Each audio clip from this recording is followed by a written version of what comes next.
Oh, there we go. All right, welcome everyone. This is City of Mist, Knights of Payne Town, and we've got a great first session to play into tonight. We're actually going to finish up the end of an expo session and launch into the first session of the story as well. It is November 20th, 2024, and we welcome you to sit in and watch. You can have a seat right over there. And in the meantime, then let's get started by just going around the table real quick between all of the players and have you introduce yourself very briefly and your character very briefly, and we'll just go right through. I'm going to call out your name as we go, so we're going to start with Cam. Go for it. All right, I'm Corbin. I'm playing Cam, who is a young, I guess, older teenager, African-American barfly, whose mythos is Mothman. Yeah, we'll see what he gets up to. Yeah, very good. All right, and then Ryder Voss. Go, Leo. My name is Leo. I'm playing Ryder Voss. Ryder Voss is represents the Valkyrie. That's his mythos, and he is pretty strong. You know, it looks like he works out every day, and he's usually pretty dour. He's probably in his late 20s, give or take. Wears a black jacket, and yeah, that's his stick is more about not only finding those that are dreamers and maybe awaken them, but also to protect others. Sure, very good. All right, Alexi. Hi. I guess you can either call me Skylar or my Discord is Son of Revan. I'm playing Alexi. His mythos is Vlad the Impaler. And his logos is that of a ex-Russian mob hitman. Currently a nightclub owner of the Molotov Club. Oh, the Molotov. I was going to ask about that. All right. Great. Yeah, and then, go ahead. Anything else? I think that's kind of the. He's currently a club owner and basically claims the area of Ocean Heights as kind of his territory. Tries to keep the mob out of it. Okay. All right, Xavier. I am Brett Dupree. I live in the Seattle area. I am playing Xavier Sterling, who is a mythos of Dionysus. He's a high-end bartender of the Celestial Vista, which is the upper-end bar at the hotel. Nice. All right. So the I need to take some notes because that's real good. All right, let me just grab that. So to go along with the nightclub that is part of the hotel, do we know what the hotel's name is? I think he named the bar, but I don't know if we named the hotel yet. Yeah, I think we named the hotel. What was the name of the bar? Yeah. My Celestial bar, Vista. the Celestial Vista. Celestial Vista.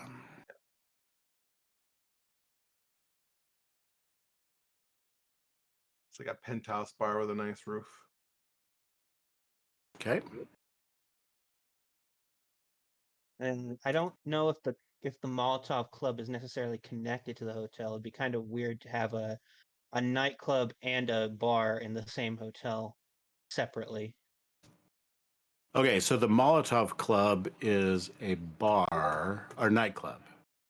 Yeah, but I mean, nightclubs typically have a bar in them. Yep, for sure. So. All right. If it's a bigger hotel, it could have multiple restaurants inside. One's for the bottom, or off to the side. Elysium Arms, or I'll think of some others. Okay.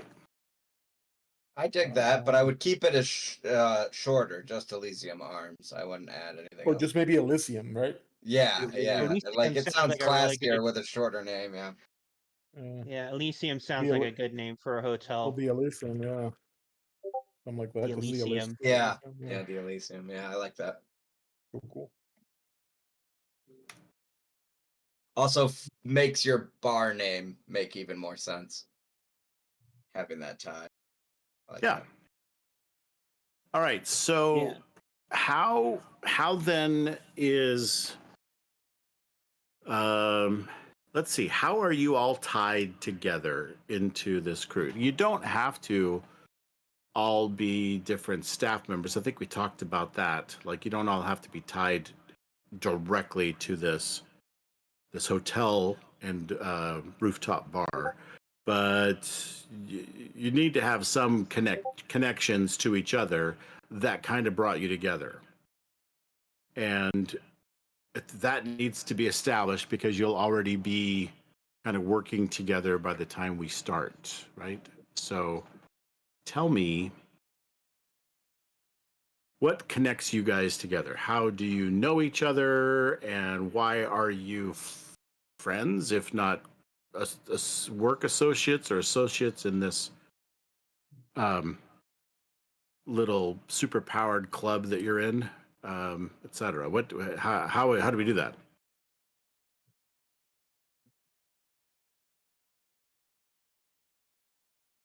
Well, we did. I think we established there was like an event that we all were witness to, Yeah. Okay. and ended up getting, I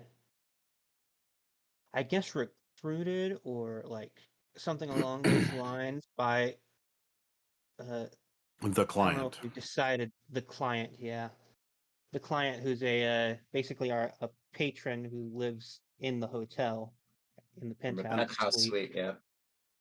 So I think maybe the event had something to do with rifts. That's not a word your players would necessarily use, but you mean your characters, but we as meta people would use this. You saw people with abilities destroy a building next or on the same block or right nearby, and you saw the cause of it, and so that kind of brought you together because you all recognized it, while many other people were like, wow, that was crazy, some kind of weird terrorist attack or something, whatever. They all had different stories that they used to justify in their own mind how things went, right? Yeah. It might have been like something that happened in the Elysium itself. That would be a good way for us to all have witnessed it at the same time, I guess.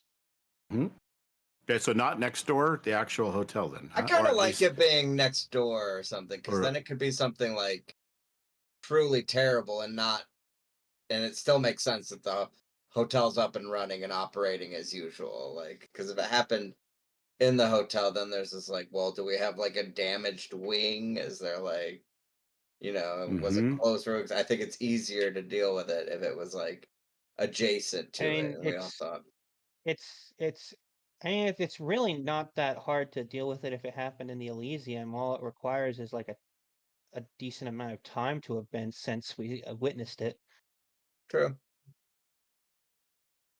For any of And it would, you, yeah. did this event awaken you, or were you already awakened? I was already awakened, but I think this Well, event more like made me realize there are others. At first, I thought I was kind of special. Yeah, same for Alexi. I think he was already kind of a little bit awakened to it, but Mm-hmm. this is kind of that event has kind of woke up some further elements. Yeah, I would say along those same lines. Realizing that threats like that are out there. I'd say along the same lines for Cam, although I wouldn't say Cam felt like he was special. I think Cam more thought he was a freak. So Okay. All right. And have you, any of you, by any chance, given a thought to how your character sees themselves and others like you, and then adjacent to that, how do they see this phenomenon known as the mist?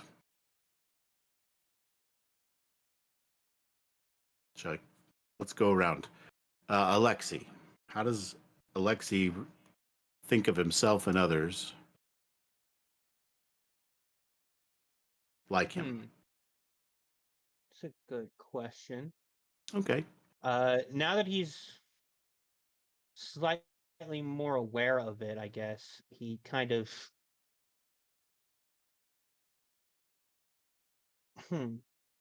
I guess depending on how much how huh it's a little We'll come back to that because you have come time back to settle into this. You have time to settle into this. I'm just throwing the ideas out there, the questions for you to Yeah. stew on. If you have an answer right now, because maybe you've already kind of been wondering about it or thinking about it, great. If not, no worries. You can certainly work that in, or it'll become apparent, right? All right. So what about Cam? How does Cam see himself and others? I think before the event, up until that point, Cam's abilities have only been a hindrance to him. So he sees it as did see it as like a curse or a burden. But after the event and being contacted by the client, seeing that he has perhaps there's a purpose to this, he has like found a newfound optimism about what his abilities could do for him, because up until now they've only pushed people away. But Okay. could be like that's like a changing moment for him. As far as the mist goes, I didn't put any thought into that, so I don't have an answer Okay. for that yet.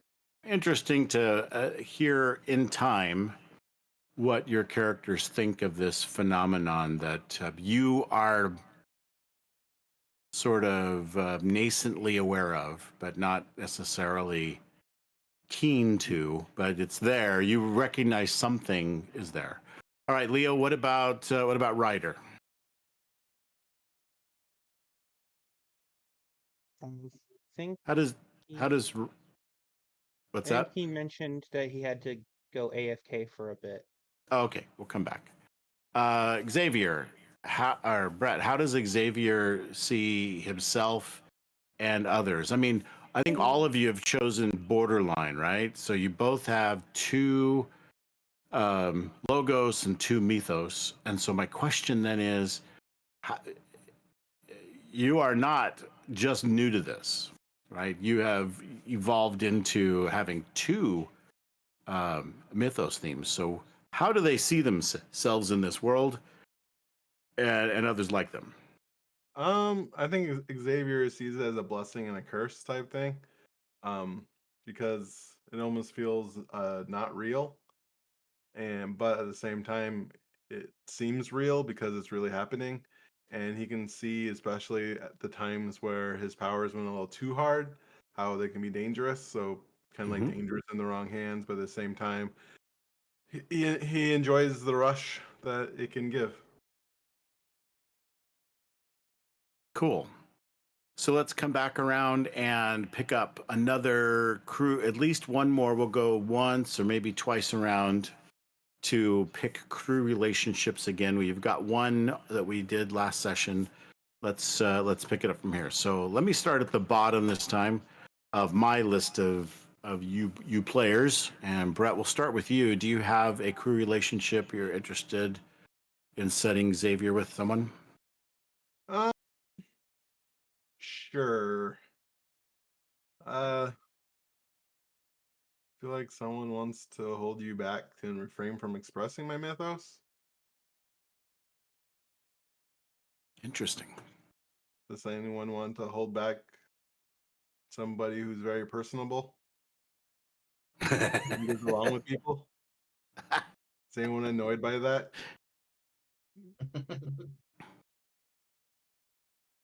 Not Maybe really.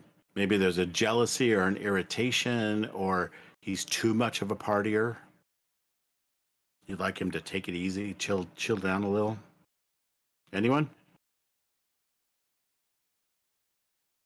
Or you can see my partying is awesome. I guess that's one. To modern day mythos, one of the modern day version characters sees that it's in its legend. You think, if you really like drinking and partying down. Does anyone really like that? I mean, I'm imagining that Cam is a barfly in frequents your bar in particular because it's in the hotel, so it's easy pickings for one night stands with all of the people who are travelers in and out. And so there's got to be a reason that he likes coming to your bar in particular. So it probably is All right, I'll take a that. help from Cam then.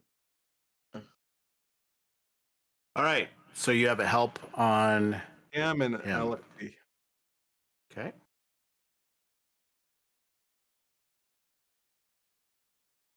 All right. So you figured out your two relationships. Let's go to Cam. What other crew relationship would you like to toss out there?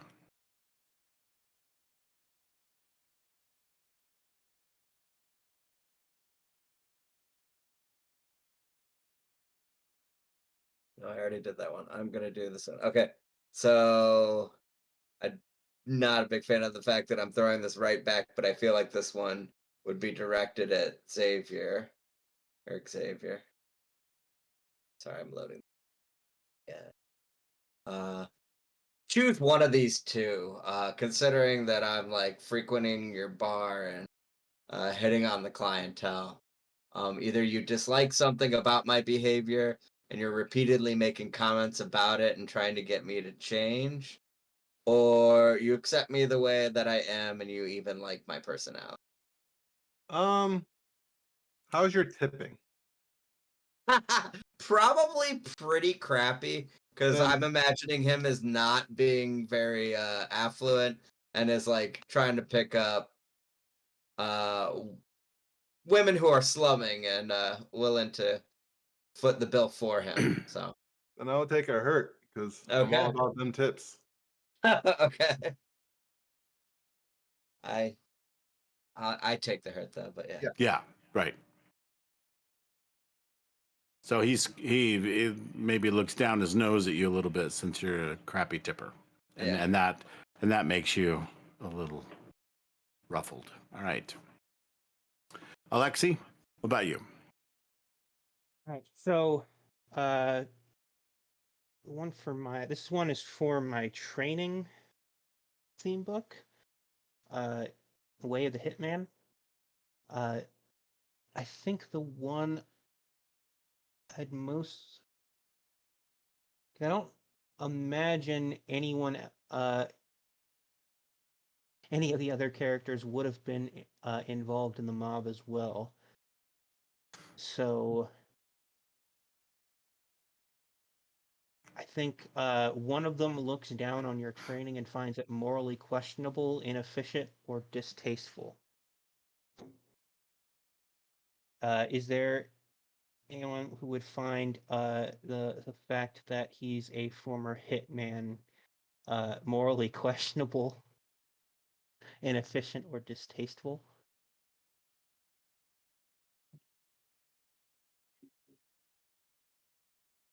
So you probably don't advertise that. I probably don't. So based on this, I'm imagining Yeah, someone who figured it out. knows. So Yeah, exactly. who like looked into my background at some point and found out that I'm a former hitman. So based on that,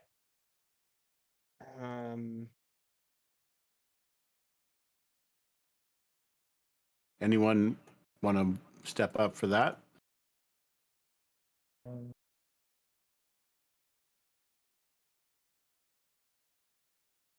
unfortunately, it sounds like which one is it that?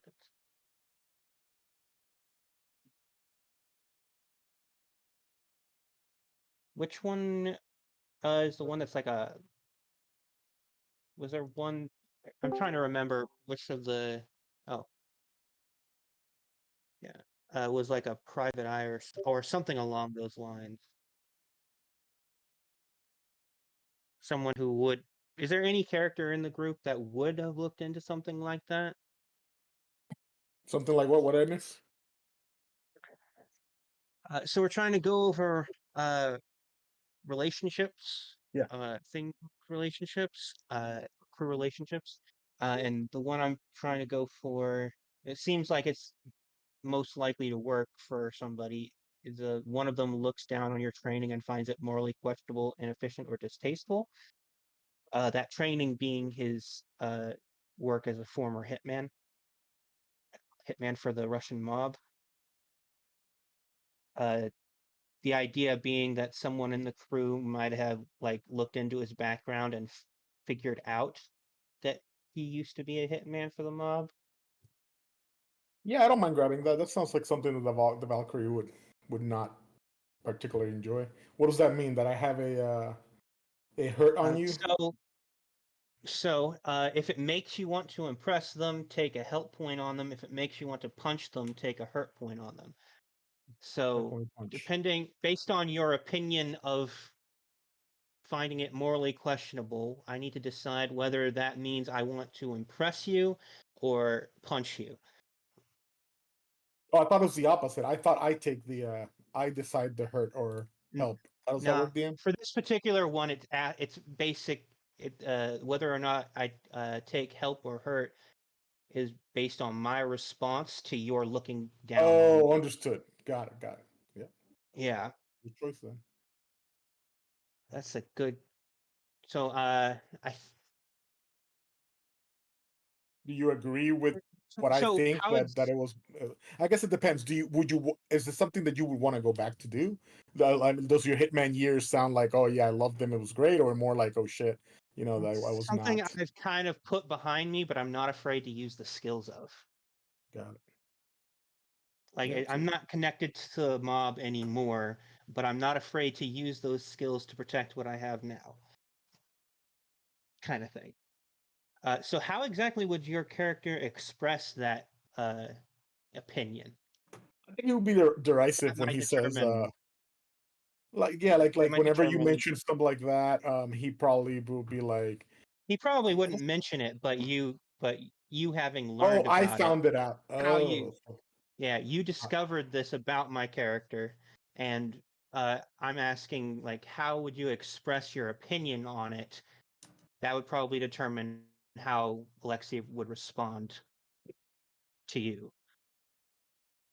I think Ryder would have probably come to you direct and ask you like, maybe in some form of anger, like, listen, like, hey man, what's this shit I hear about, this and that, Mm-hmm. and how would you react to that? Would you be like, step off, or? He might have like taken you to the back, kind of figured out what you knew.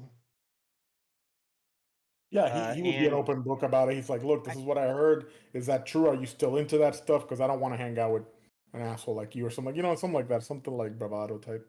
so he would probably give you kind of a clarification that he's not in that life anymore. He's trying to very actively keep keep that life out of his territory, keep that life from coming back.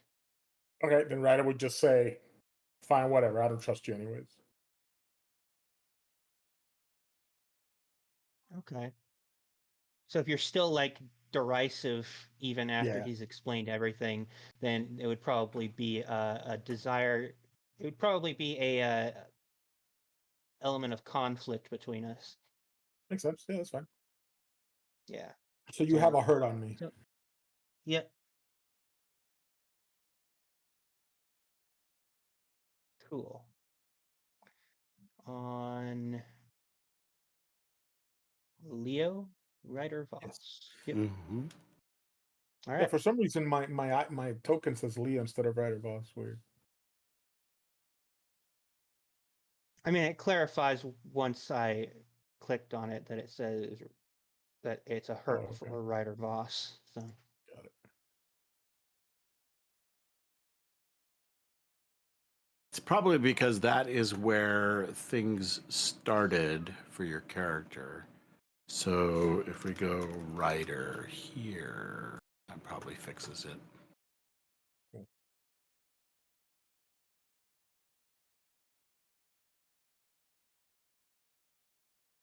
Okay. Very good. Then, Ryder, do you have a relationship or two you want to put out there to help Yeah. connect you guys? Yeah, let's see. We gonna do one for each of the theme books, or are we just one per? There's no minimum. You should have a few, and you're going to have plenty of opportunity to take help and hurt at the end of every session, if you want to do that. So Okay. the idea behind help or hurt is it is a free tag that you can invoke on behalf of someone else, and whether it is a +1 or a -1 is whether it's help or hurt. That's all.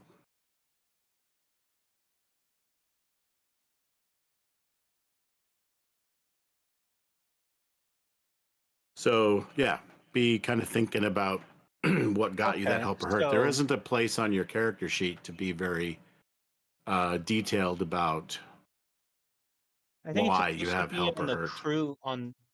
It's supposed to be on like the crew one, but there's not a place for it. No, it goes on your sheet for sure, but there just isn't a place. The person who wrote this module, this system, didn't really put a place for notes there. We got notes up the wazoo on tags, but nothing on help or hurt. So it's hard to remember exactly how did I get that help or hurt. Like juice, it doesn't really, you don't really get a good, clear idea of where that juice came from. So juice is very temporary. Juice, by the way, is just what they call the raw points that create tags or statuses. So juice comes out of the change the game move, and you generate your power total in juice, and then you spend the juice to create tags. And sometimes you get more. You ended up with more juice than you thought you would, than you know what to do with, and so you don't create it. You're like, I'm going to hold on to that. You can bank juice, is what it's called, and if you do, then you have to keep track of where you got the juice, because that it may become irrelevant and the juice goes away, right? It's very short term. Juice doesn't last long. Won't be available to you, the next scene, or 2 scenes later, that kind of thing. So All right. does that make sense? So that's juice is just a game mechanic term, and it's not used in the new version of the Mist engine. So it's really unique to just City of Mist. Okay. Yeah, Ryder, you got the juice. That's right. All right. So I got far, one. my help and hurt are both for writer, though. So I should Nice. probably get a couple others. Get So some I got variation one. there. That's interesting how that worked out. Yeah. Okay. I, Good. I'm impressed by him because of his certain abilities, but we have a bit of a conflict because he doesn't like what I used to do, kind of thing. It's not mutual. You're impressed by him, and he's not impressed by you. And Yeah. You want to punch me because of it to change it somehow. All right, so I got Yeah. one. all right. You told one of you guys about the true nature of my conjurations. Asked them how they treated the conjuration since. If you like them, take a help. If it doesn't, take a wait. If your conjurations likes it, I think you already did that one. That's the one you have for I me. did. Makes sense. Because, yeah, Alexi likes your conjurations because how useful they could be. Guess I gotta find something You're else. just looking at everyone's conjurations. Everybody has conjuration, pretty much. I have it. You Uh, look. I I don't, I have don't have conjuration. I have expression. the help action for the same one with the same Nice. person. I have mobility and divination. That's my mythos.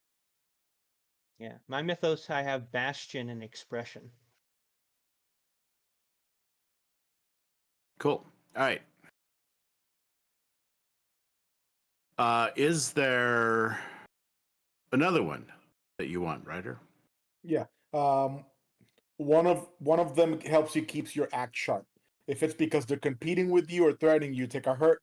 Otherwise, take a help point on them. So Ryder pretty much tries to work out every day. He has his reasons. He's pretty shut about them. I think he might have told one of you at some point. But yeah. Does anybody like come work out with me, or we do drills together or something like that?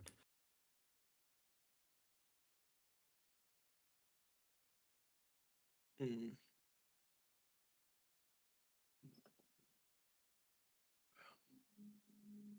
What Cam time? would. Dang. Yeah. Okay. Who said it? What? Cam would. I mean, Cam's definitely going to be concerned about his physique and probably Okay. sees you as an older guy that's obviously like way more ripped than he is. Like So someone to, oh, yeah, if you asked me to go to the gym, hell yeah. Like, okay, so I'll take a help on you then. It says okay. if you're cool, if we're competitors, is a hurt. If not, then No, I it's think it no would help. be like you're like the mentor here. And like, Oh, cool. All right, so I'll take one on the Mothman. All right.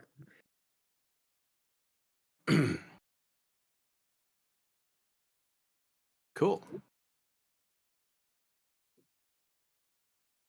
All right, then. I think we're ready to start with a day in the life. yeah, Yeah. All right. Okay, so Then, okay, cool. we can keep so adding this. you want to go around again? Let's do it. You guys are Yeah, running I this like to mix game it every bit as a much as little bit me. of yeah, just like a little bit of variation because so far I've only got connections with Ryder. Sounds good. Let's do another one. Cool. Let's try something with maybe Mythos. Let's see, not turf. Go with here we go. Multi-books. Maybe Bastion. See how this. Let's see.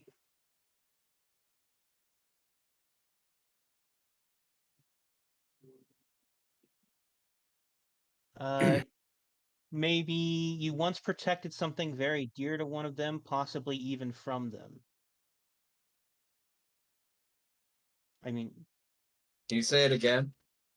I didn't catch you it. once protected something very dear to one of them, possibly even from them. Ooh. So I was also looking at one of mine. One of mine is defining relationship, and one of them once helped the object of my relationship, and what were the circumstances and how did they help them. This is like my best friend Linda, Mhm. and it's kind of like those both work together, right? Like, That could work. right? It could be that you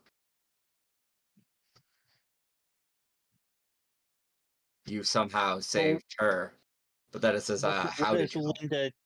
What does Linda do? Huh, what is her job? Yeah, No. something along those lines. What was something that I would need to protect her from? I What mean, kind of danger would she be in this city, it could really be anything, right? in? Right, that kind of gives me an idea of like what I did to protect her.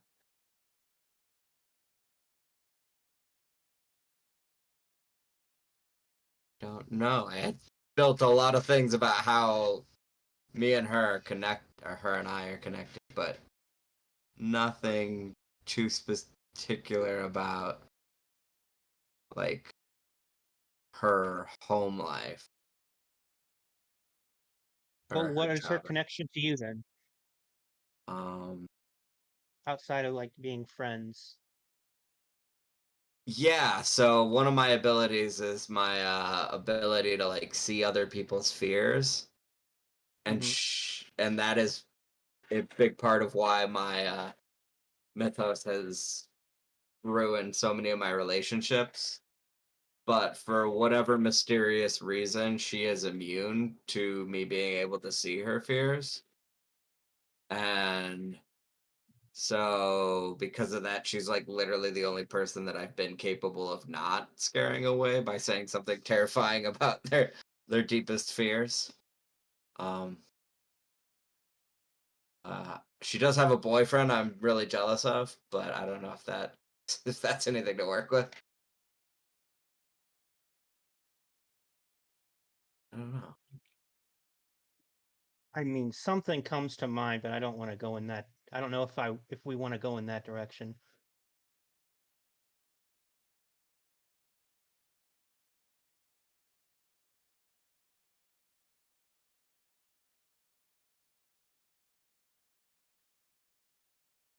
I mean, maybe it doesn't Right. work, but it's an idea. Huh? Yeah. I don't know. Maybe it's an idea, maybe it's not. I don't know. So who's looking for the relationship right now? Who tossed something out? Is We that kind of both did. let's do one at a time and just focus on that one instead But of looking kind of for intersect. They kind of intersect a bit. Is why and he that's brought it okay. up. Yeah, yeah, and that's perfectly fine. But let's I mean like let's drill into just one and then we'll do the other. Yeah, repeat your question. You once protected something very dear to one of them, possibly even from them. Okay. So there let's identify if someone has something. So obviously Linda is something that is dear to you. Is there anything else that you would put in that category? For Cam? No. No, definitely not. That's like the one thing that he's got. Like your holding. car or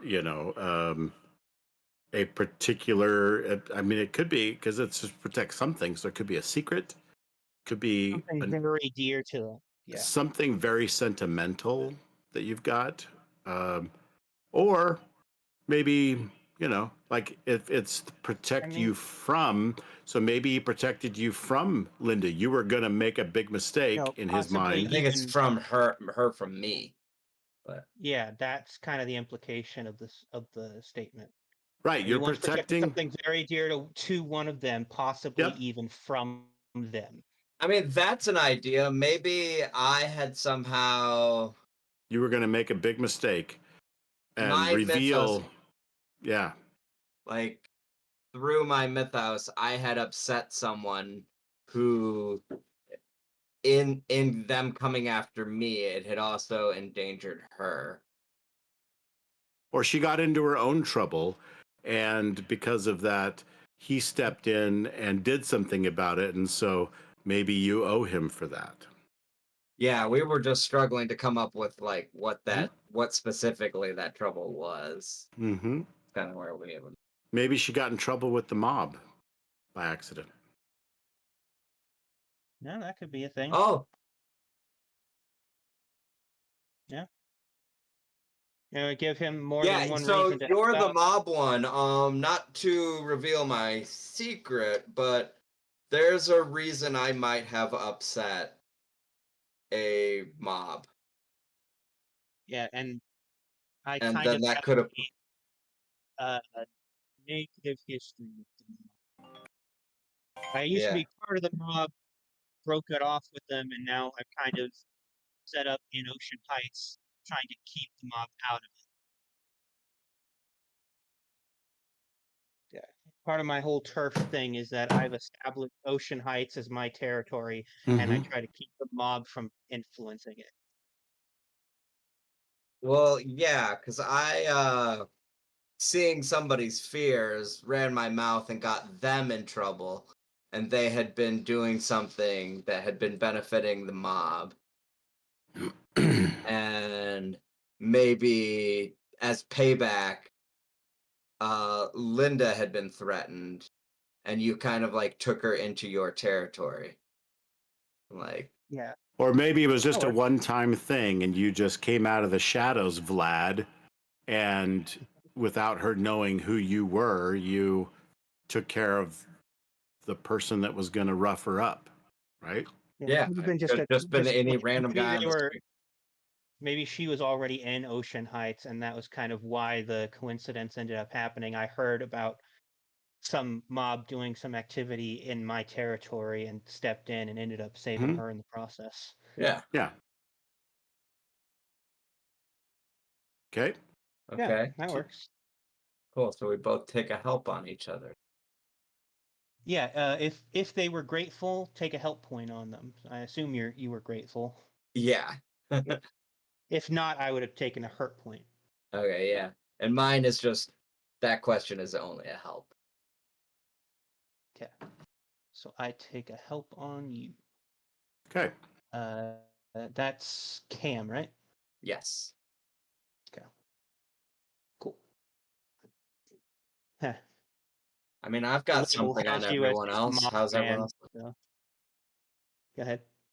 I've got something on everyone, so Anybody else want to Okay. do another?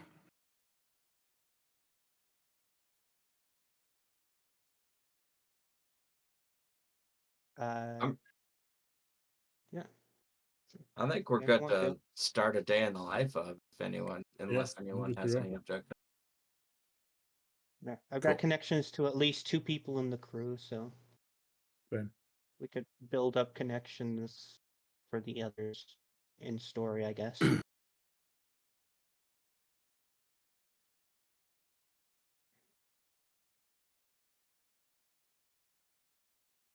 So if you look down at step 4 in this thing I've just popped out for you, a day in the life, it says play a short and casual session to tie everything together and complete any missing details. The MC starts by picking out a time of the day and then asking this magic question: where are your characters and what are they doing on this normal day in their lives?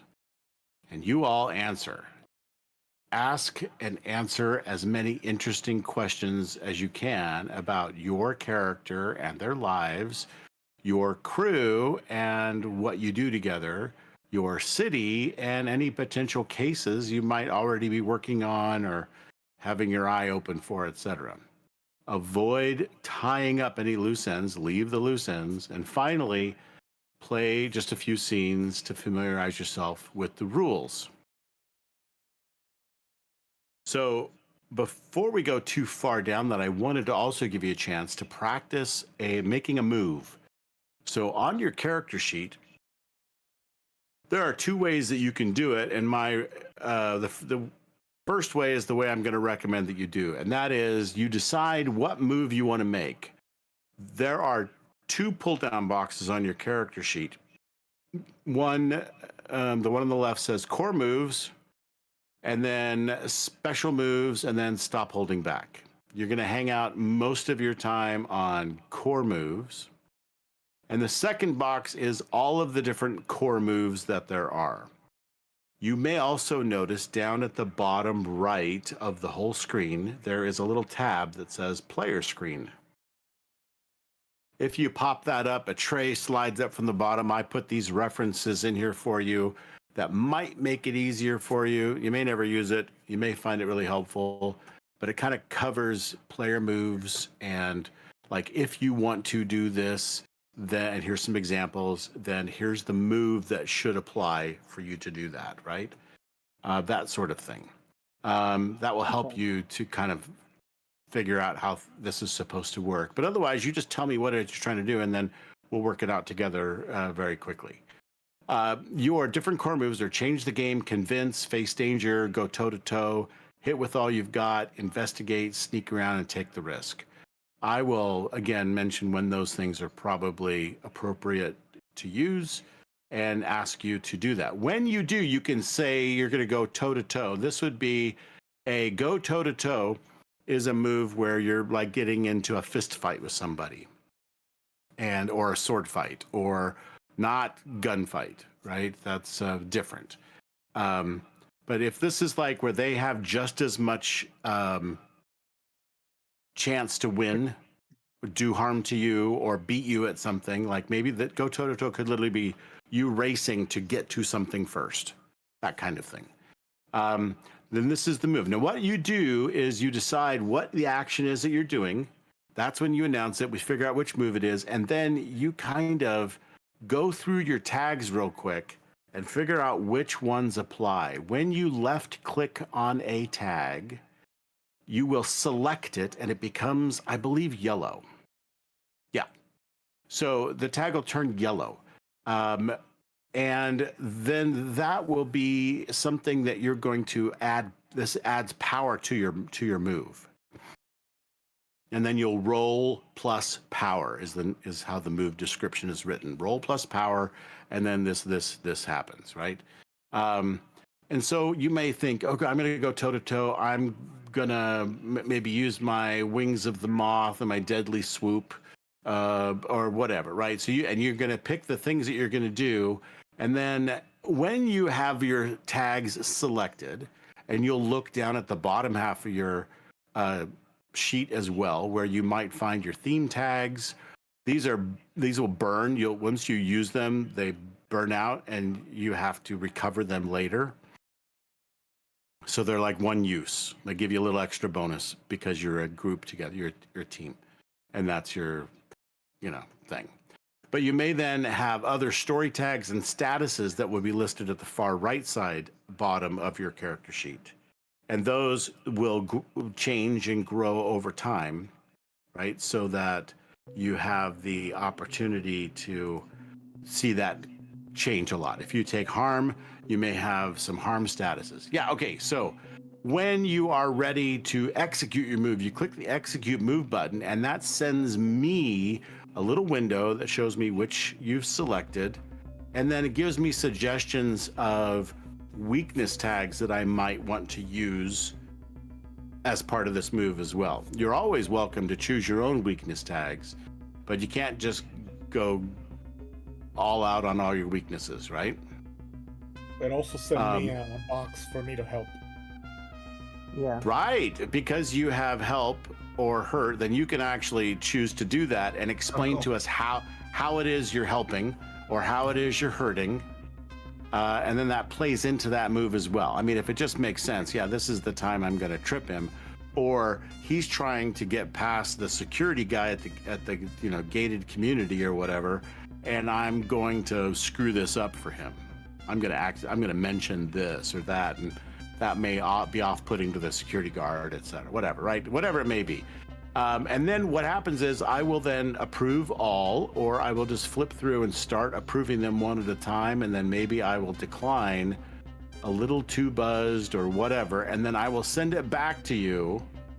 So in this case, I'll approve all and approve all, and then you may roll the dice. So the dialogue box you're watching gives you a chance. You can then roll the dice, and then it will... Oh yeah, so I forgot. Whenever a weakness tag is used, it is going to give you attention on your theme. So what I'm gonna do is undo the attention. Who was the one that got attention? Cam. I don't see your attention though. A little too buzzed. Yeah, but the attention should show on your card, and I don't see it there. Well, that's interesting. I do see on my card, I see you give the target an appropriate status of your choice, tier 2. Yeah, so that means that on your thing, you have rolled, you did well, you rolled a 12. That is, basically as high as you can go. There's 12 plus, right? And then it says you give the target an appropriate status of your choice with a tier 2, and then you can choose 2 of the following. So because you had an excellent success, you take 2 of these. Yeah, so you choose which one of those is. So you give them a status tier 2, and then you also you gain the upper hand, take a juice, which means you can convert that. Yeah, and you check those boxes. That's your record keeping for what it is you decided to do. Okay? And so everyone else can see that on his thing as well, where he chose the results and etc., right? So convince, again, we'll look at the Convince, in my opinion, is one of the hardest core moves to understand, because you'd think it's like persuasion, but it isn't. It's different. So it's a little mind-bending even for me still after playing this thing for a year. It's one of the hardest things to come up with. You basically have to decide. It's like I'm going to, convince would be I'm going to hold a gun to your head. And if you don't do what I say, I'm pulling the trigger and I'm going to inflict gunshot 3 or whatever. So you did tier 4 on yours, Xavier. So you would say, I'm going to inflict a status of gunshot wound. And then you roll and you're like, oh, I get tier 4 status. So that would be gunshot wound 4. Jeez. Okay, like head wound, right? And you don't actually apply the status. That's the threat. And if they don't do what you say, then the status will apply. Okay. Right? So talking to somebody. yeah. And get them to. Yep. So you could be threatening them with blackmail or something embarrassing you'll say. Something or my what, character would more likely do is try to get laughing stock for. yeah, right, exactly. Really embarrass you. I'm going to pants you. Or Yeah, what, Ken, whatever. You better leave me a tip or I'm gonna give you laughing stock for. Yeah, I'm gonna call it out to the whole bar that you're stiffing me, whatever. And if so here's what I want. I want you to tell me this piece of information. So that's convince. And if they choose to not tell you, so the agency is still on the other person, and they can choose to not do it. Obviously, they'll be very persuaded to, but they can still choose to not to and take the status. That makes sense? It's a weird. It's kind of a weird move. So if I get something, if I want to get someone to talk to me, it'd be gather information. It'd be generate clues, investigate.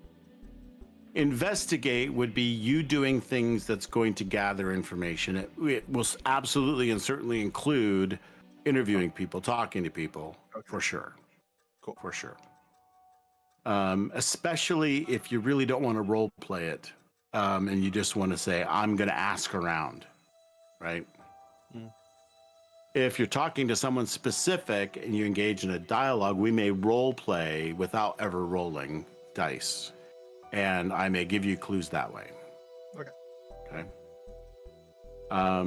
The clue system, especially the way it is built into this module, unless I've told him how much I don't like it so far. Maybe he did something. I haven't seen it in a little bit here. So maybe he's improved it. We'll try it and see. But the clue system is very clunky. It has to do it. To me, it takes you right out of the moment because it puts up little boxes you have to type in. And I think typing back and forth to each other is dumb when we're already on voice. and it's a little weird. So, and it doesn't give you the chance to type or edit anything. So it kind of locks you out of it. And you get to ask the question and then I give you the answer. So I think you get to type the question. I will type the answer. If you succeed, you get this many clues. And I will give you the answers, and I don't like typing those answers, but it doesn't give you a chance to type them either. So it's not like you can just put a piece of, like a sticky note on your character sheet with the clue and what it is, right? So in those cases, you should use something else. Now you can use, if you hit the J key on your keyboard, this brings up, why is it asking me for this again? I thought I did typewriter. Nope. Which one did I did? Vintage film noir. That's the one I use. All right. So, there is a My Journal right there. So you can hit J, go to My Journal, and then create a new journal and put the clue in there and take your notes right there on the screen, if you'd like. There isn't really a good place on the character sheet to do it. And the party journal is a place for everyone to keep common notes. Everyone will have rights to anything that's created inside the party journal area. And so that is a great place to keep your common notes. If you want to, if you are just keeping track of case, clues and that sort of thing, then that's a great place to put it. And you just create a new note. Everyone has access to it, and you could edit each other's stuff, etc. So that might be a good place. My journal is a good place for about your character development, ideas that you might have about new tags that are coming up. You're evolving into getting a new tag, or you're fading it back, and what might you consider to be a replacement theme if you get there, etc. Right? So that's it. That's just there, and then you can hit J to make it go away, or up at the top right, there's like an, I think it's where is it? Thought it was an X there, but otherwise you hit J, it makes it go away. So J pops it up, J makes it go away. Any questions about that before we go on? Great place to take notes. This game, in my opinion, is a great place to have notes, so that you, especially if you forget from week after week, or you're not like thinking about the game all week long.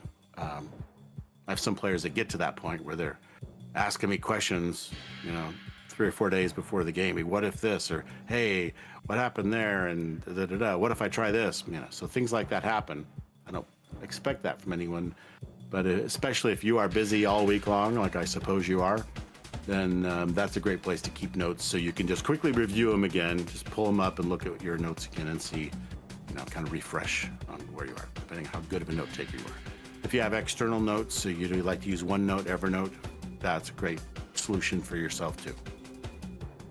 All right. How do you access the journal again? J. Just hit the J for journal. And that brings up quests. Okay. So I can keep track of specific tasks, and then you can check them off. I may not use that in this game very much. Lore might be a good place for me to put information about NPCs. I mean, I have a World Anvil for this, similar to the World Anvil weapon that we used for a Monster of the Week.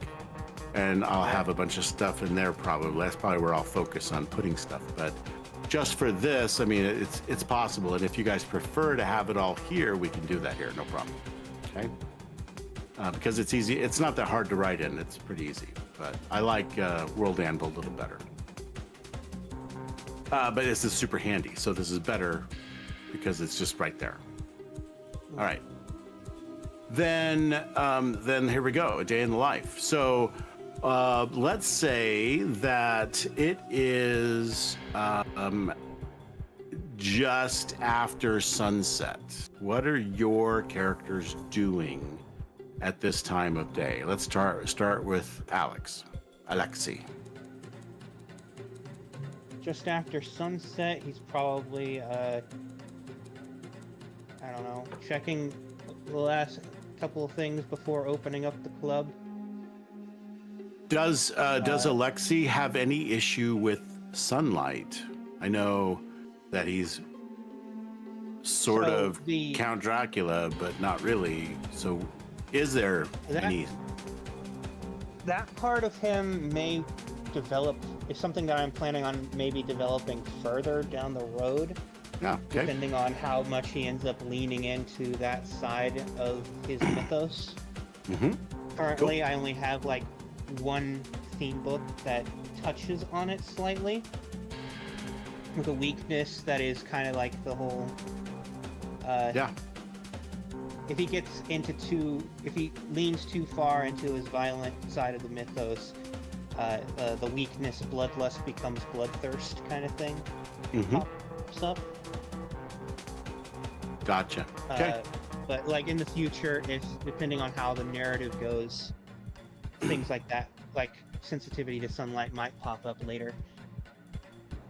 Okay. But yeah. So give me a normal day, normal night, I guess. Now that it's after So sunset. normal day after sunset, he's probably coming into the club, making sure everything's ready for the club to open for the night. Checking in at the bar, and picking up any reports from his informants in Ocean Heights. on any potential movements of his enemies, any problems in the area, that kind of thing. Okay. Yeah. Depending on the day.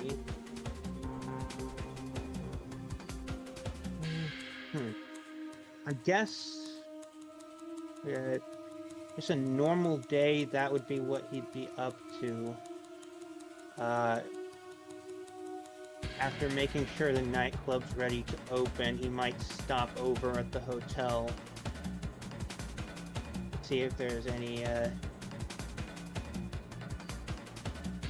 if there's been any word from the patron.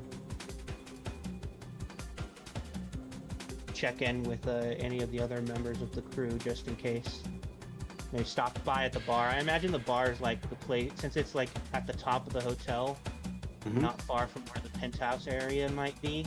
It's probably the place where we would gather for that kind of stuff. Yep, probably like the hotel, I imagine, might have more than one tower. And so the bar's on one tower, and then the penthouse is up on the higher tower. Maybe there's 3 towers, 4. Maybe there's 4 towers, and 2 are lower and 2 are higher, and so something along those lines. So you're still a rooftop, have a rooftop bar there that you beat in. All right, and so once you know your club is good to go for the night, you may take. How do you get to the other the hotel? How do you get to Elysium? So I'm imagining the nightclub is like maybe not connected to the hotel, but at least like next door almost. Like they have kind of a symbiotic relationship almost.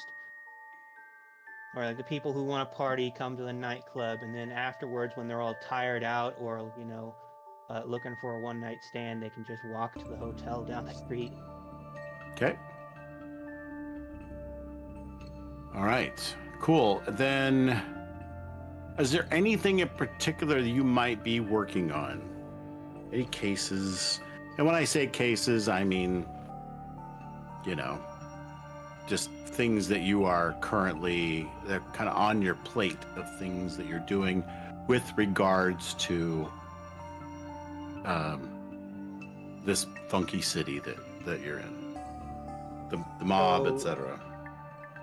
Yeah, now, Little Italy's next door. Yeah, with regards to my turf, like I mentioned, I'd be part of my routine would be to basically look over reports from my informants in the area, in the city. Okay. And I imagine maybe something like recent uptick in incursions by my rival gangs, essentially. The weakness, the weakness tag for turf being rival gangs, so probably something along those lines.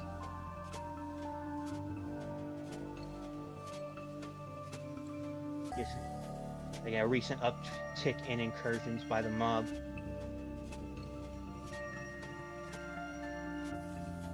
Yep. So you're somewhere in this neighborhood between the freeways here in Ocean Heights, right? So yeah, this is your city. If you haven't had a chance to look at this map, don't worry too much about it. But there are some parts of town we will refer to. Okay? And it's a big city. What's Got lots hotel? of somewhere in here. Ocean Heights. Yeah. That should, I think, pull your screen to that area. Right on. So, yeah, we're going to use this map as kind of just a point of reference, a map where you can kind of connect dots, understand kind of where this is in relation to that, etc. Not that it matters that much, in my opinion, where things are in relation to other things, but it's got stuff, so you can kind of see, oh yeah, the basketball stadium is on the other side of the river. that kind of thing. So there's a financial district, there's an airport, the tourist trap, but then there's also, where's the casinos? Thought they were, I think it must be along the tourist trap area. And then Little Italy's right behind it, Ocean Heights, White Cliff. The names themselves kind of give you an idea of what it might be, or, you know, sounds like a part of a town that might be like this or that. So you can kind of go off that. I can lore drop any particular area that you're interested in. I do have information on all of these areas. They have filled out a couple of books full of lore on all these different places and what goes on that part of town, or, you know, what it's known for. Are there any particular legends in those areas, rifts, etc. All right. So good. All right. So let's move to Cam. Tell me about what Cam would do about the same time of day. It's after sunset. What's a typical day for Cam at this point?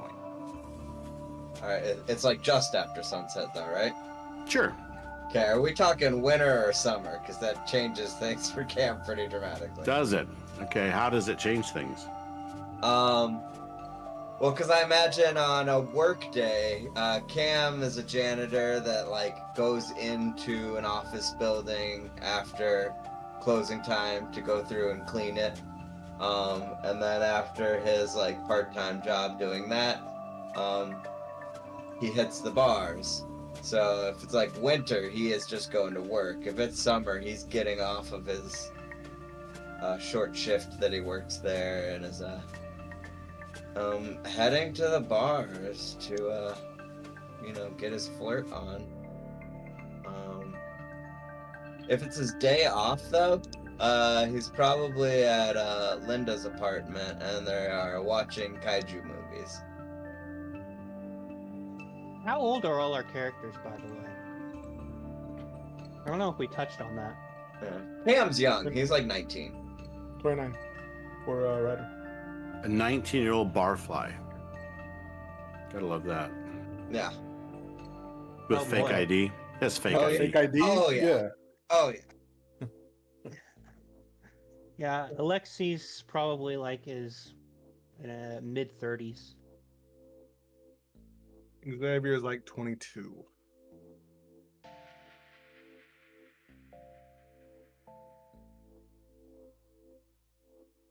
And Leo is a grizzly 53. What? How old's Well, Leo? I was 29. I said Ryder's 29. Yeah. Gotcha. Missed it. Okay, cool. All right.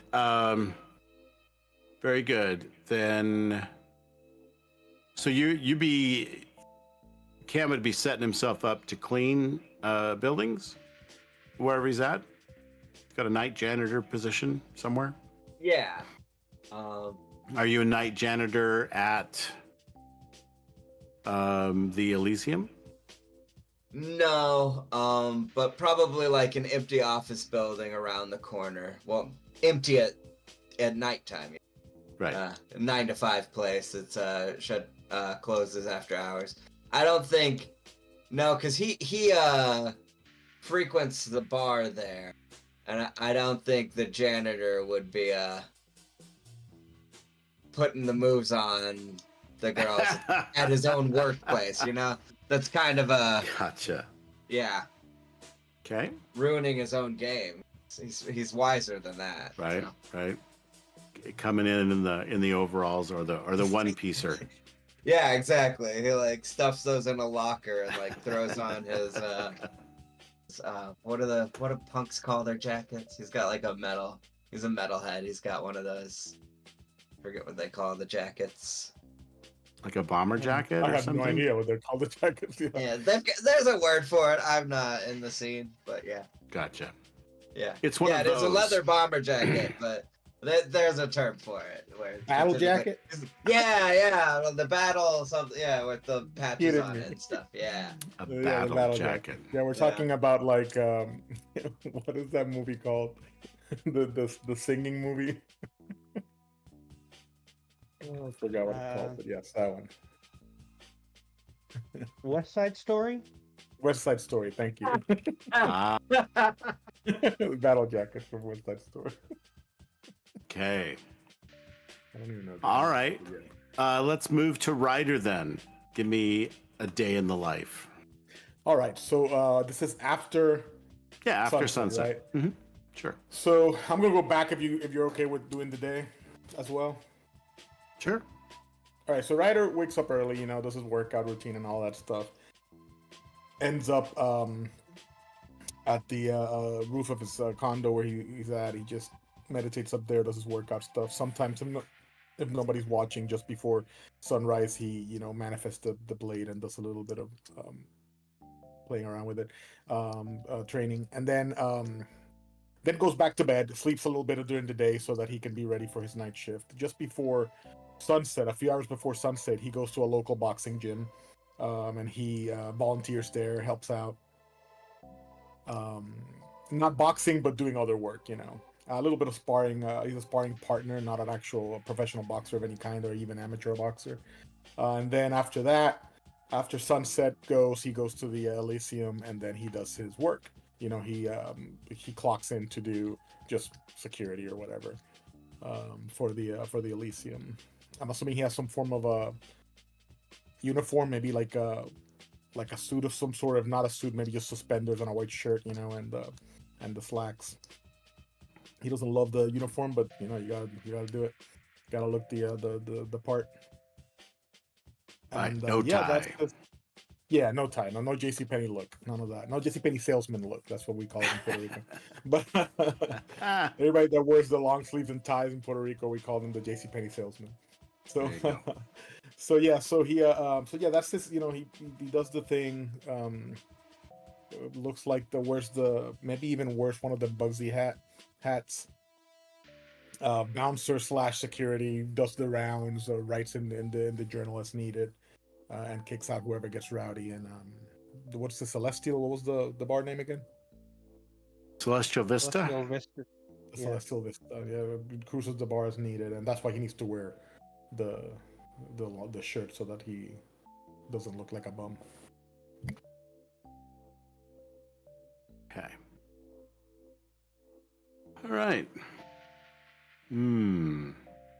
Very good. Did I miss anybody? Alexi, Cam, Ryder, Xavier. Yeah. I imagine at around after sunset is after Xavier did all the things he needed to do for the day, go shopping, all those fun things. He works out mostly on his treadmill. He has a personal home gym at home. And then he gets out to go to work. Javier picks him up. Javier drives a town car. He works at the Elysium, but he, they made friends because they have similar names. Xavier, Javier, ha ha ha. That's funny. But at the same time, he drives a town car for high-end drunk people. So I hook him up with, he hands me his card when I get there, and I hand him out to the patrons at the bar who seem a little too drunk to drink to make sure he gets the best tips. But as he goes into the bar, of course, he generally gets to work about an hour early because he's always too busy just chatting everyone up as he goes up, goes up to the doorman, goes, "Hey, Norman the doorman, have you lost weight?" Just getting dumb conversation. He's like, "No, I gained it." I was like, "Oh, must be that good wife's cooking." And then he goes up and goes and slings drinks all night. He is kind of a chameleon. He works really hard at his job. So if it's like a high-end person, he does the sophisticated, slicing the ice ever so right, making the drink so sophisticated. But if it's like younger, like a bachelorette party, he's doing all that cocktail stuff where he's flinging the drinks around, always like, just going around and making sure everyone's having a good time. Okay. Cool. Very good. So, let me ask some questions. I like to just sometimes settle into asking questions. What do you guys do together? Like, what time do you guys meet regularly? Or is it just like you contact each other? Now remember, this is 80s-ish. Think of that kind of era. So we're not going to be internet-y and cell phony. You have to beat the streets. You want to get, go track down clues and stuff. What are your thoughts? Well, I imagine the Celestial Vista is the meeting place. And I imagine that one way or another, Xavier's getting information from the client in the hotel. I feel like that's probably where the networking is happening. And well, we probably meet on like an off night, like a Tuesday or something, where there's probably a better opportunity for us to like gather and talk. Quieter. Yeah. Sure. All right, so maybe after they leave, maybe after cleanup happens and they're all clocking out, maybe the Celestial Vista is our place to literally vista the city from up there. I'm assuming it's a rooftop bar, right? Yeah, well, if the people know me, so they know at 2 a.m. or 2:30 a.m. on Tuesday, that's when you don't talk to me because we're doing like, not secret group stuff. It's like I've slipped the right tips to the right people, I've talked them up, and everyone will just leave us alone, just not pay attention to us.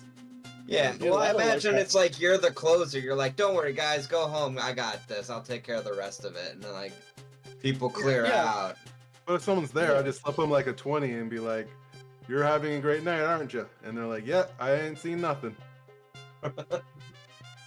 Yeah, and I figure that in the end, you can always say that you're just having a staff meeting or whatever, night staff meeting, whatever. Just tell them it's AA. And then be like, "Hey, at 2:30 in the morning," it's like, "We're committed." At the bar, I've seen them drinking all night. I mean, it could be.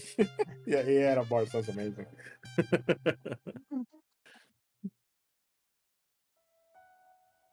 Yeah, I like that. That works. Kind of meeting up. Let me check something. You said I imagine 2:30 in the morning?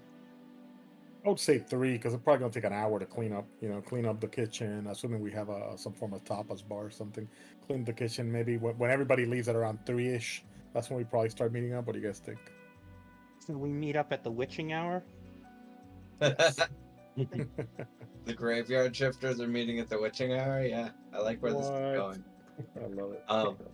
I imagine Cam has a pager and uses payphones, and that's it. Like, I don't have any of those fancy cell phones. Like, Payne, yeah, I think Ryder's the same. A pager at best, yeah. Yeah, like that's beyond my pay grade. Yeah. I had a pager when I was Yeah, that teenage. seems likely. Yeah. I could see. We're doing like 80s or 90s, right? I could see myself having one of those big cell phones. We're doing late 80s or early 90s? What are we doing? Yeah, somewhere in there. Yes. Okay. The answer is yes. Somewhere in that area. I think that's fine. Okay. Maybe even there is some internet, but it's not like anything like bulletin today. boards. It's BBSs Yeah. and early CompuServe, Yeah. something like that. So right, AOL kind of stuff. So you could maybe find some information that may be a place that you could turn to look, but it won't be ubiquitous information. It would, Right. All right. Well then, tell me, it's 2:30. The bar shut down. People have cleaned up. It's a weeknight. So where exactly are you guys meeting? I think the idea was meeting at Celestial Vista. Correct. Right, But yeah, where in the yeah. bar? Where in the bar? Yeah, good question. What's your favorite spot to to catch? Is it maybe by the gas fire rows, Yes. that kind of thing? Overlooking the city. Yeah, Yeah, one of the fire rows, fire pits right beside the Mhm. balcony area on high tops. Or is it at the city. bar, or is it in the lounge Mhm. area on the soft, cushy chairs? Where are you guys meeting? I imagine like kind of a round tables lounge area, like directly in front of like a wide window that overlooks the city, just for aesthetic Right. purposes. All right, so a big round booth or a Awesome. table. Workable. Well, I feel like the 80s, wasn't round booths like a big deal in the 80s? Maybe not. Maybe I don't remember. But I like the round With booth very idea. high backs, right? For privacy. Yeah. Okay. All right. All right. So there you are. What's the discussion tonight? What are we talking about?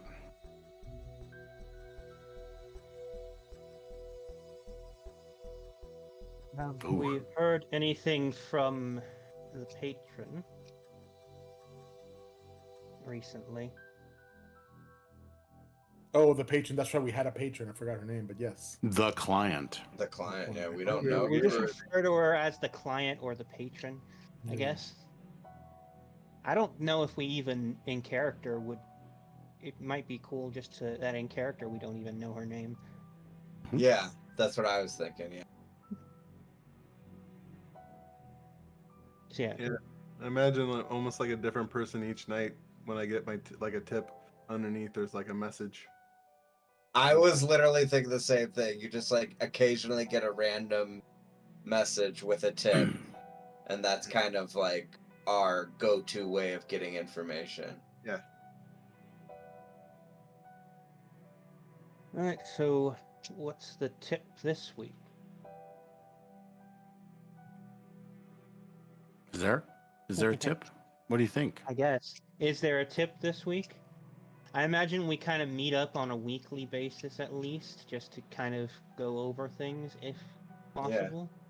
So, what have they been in the past, DM? Then, like, what is it like? What exactly is the patron? Is there a pattern, or is it pretty random, or what are they looking for? What would they tell us? It seems pretty random. I mean, this is someone that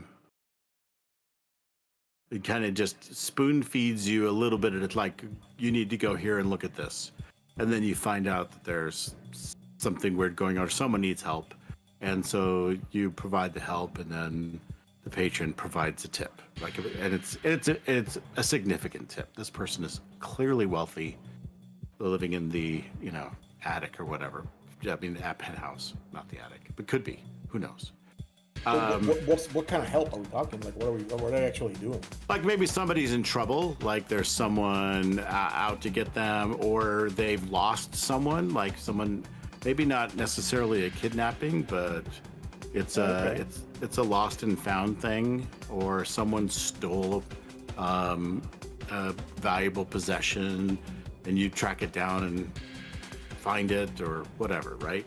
Because you have a particular set of skills, each of you, and that may play into some of these things. And it seems like the client is aware of to some degree, your abilities. Certainly is aware that you have some unusual abilities, that you're special. So there could be a lot of variety, and nothing particularly earth-shattering. Right, but they started off as someone had a favor. She had a favor, and you guys did it, and then she thanked you, and then had something else, and then that led to something else, and that led to something else. So it's not regular. There may be a few weeks, or maybe even a few months between contact with the client. So what do we talk about when there isn't a tip? Right, but that's what I'm kind of getting That's at. a good question. Mm-hmm. That's what I'm saying. Maybe is there something that you might be doing on your own? Something that interests your character, that they might be taking initiative to dig into hey, did you know that they saw there was some kind of UFO, over White Cliffs, or that kind of stuff. Whatever, like maybe X-Files kind of weirdness or something. Who knows? It's up to. That's what I'm asking. What would your character be interested in? What kind of things would they be doing on their own in between favors for the patron, from the patron?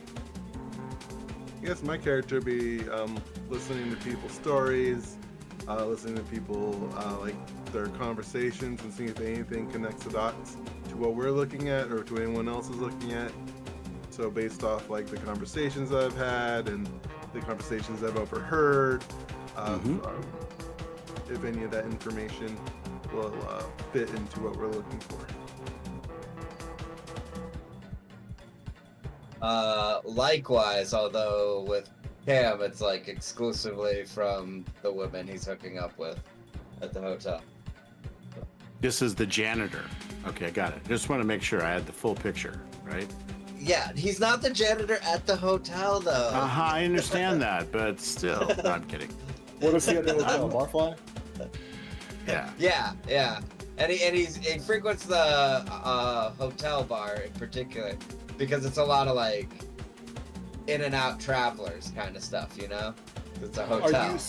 Are you like, you're 19, right? Or Yeah. 18 was it? 19. Okay. 19, So are yeah. you like a good-looking dude that gets some sugar?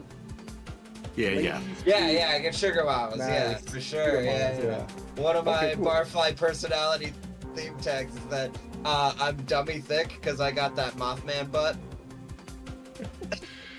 Have you guys seen the Mothman statue? You know what I'm talking about? I don't think I have Traveling actually. cougars. I haven't. No. Okay. There's a Mothman statue in Virginia, and people like put quarters in his butt cheeks. Oh, I see it. Yeah. Yeah, because he is well endowed. Look at that.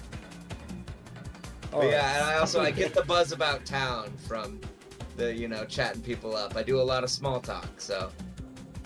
All right. Yeah, okay. Alexi would probably do similar, but he has kind of a network of informants that he keeps in the city Okay. Mhm.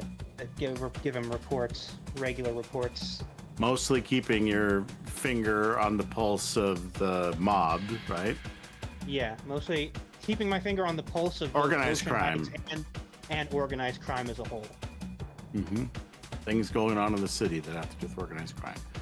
All right, and so you meet and kind of share some ideas of what you've been hearing lately in your circles. Who did we miss? Who hasn't? Ryder hasn't said anything. So I guess Alright. for Ryder, Stop yeah, Googling butt cheeks and tell us what Ryder, Ryder does.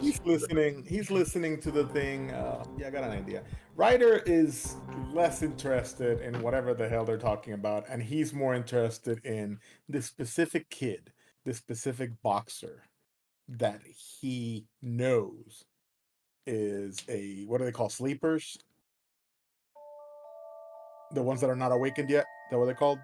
Yeah. I mean, that's Right. what the game calls them. You may say, you may call them something dreamer or else. something like that. All right, so yeah, Okay. so he wants to. He knows that this kid, like with the way he moves, the way he does things, like I can tell that sometimes he breaks the dreamer cycle and he channels someone else, and he wants to.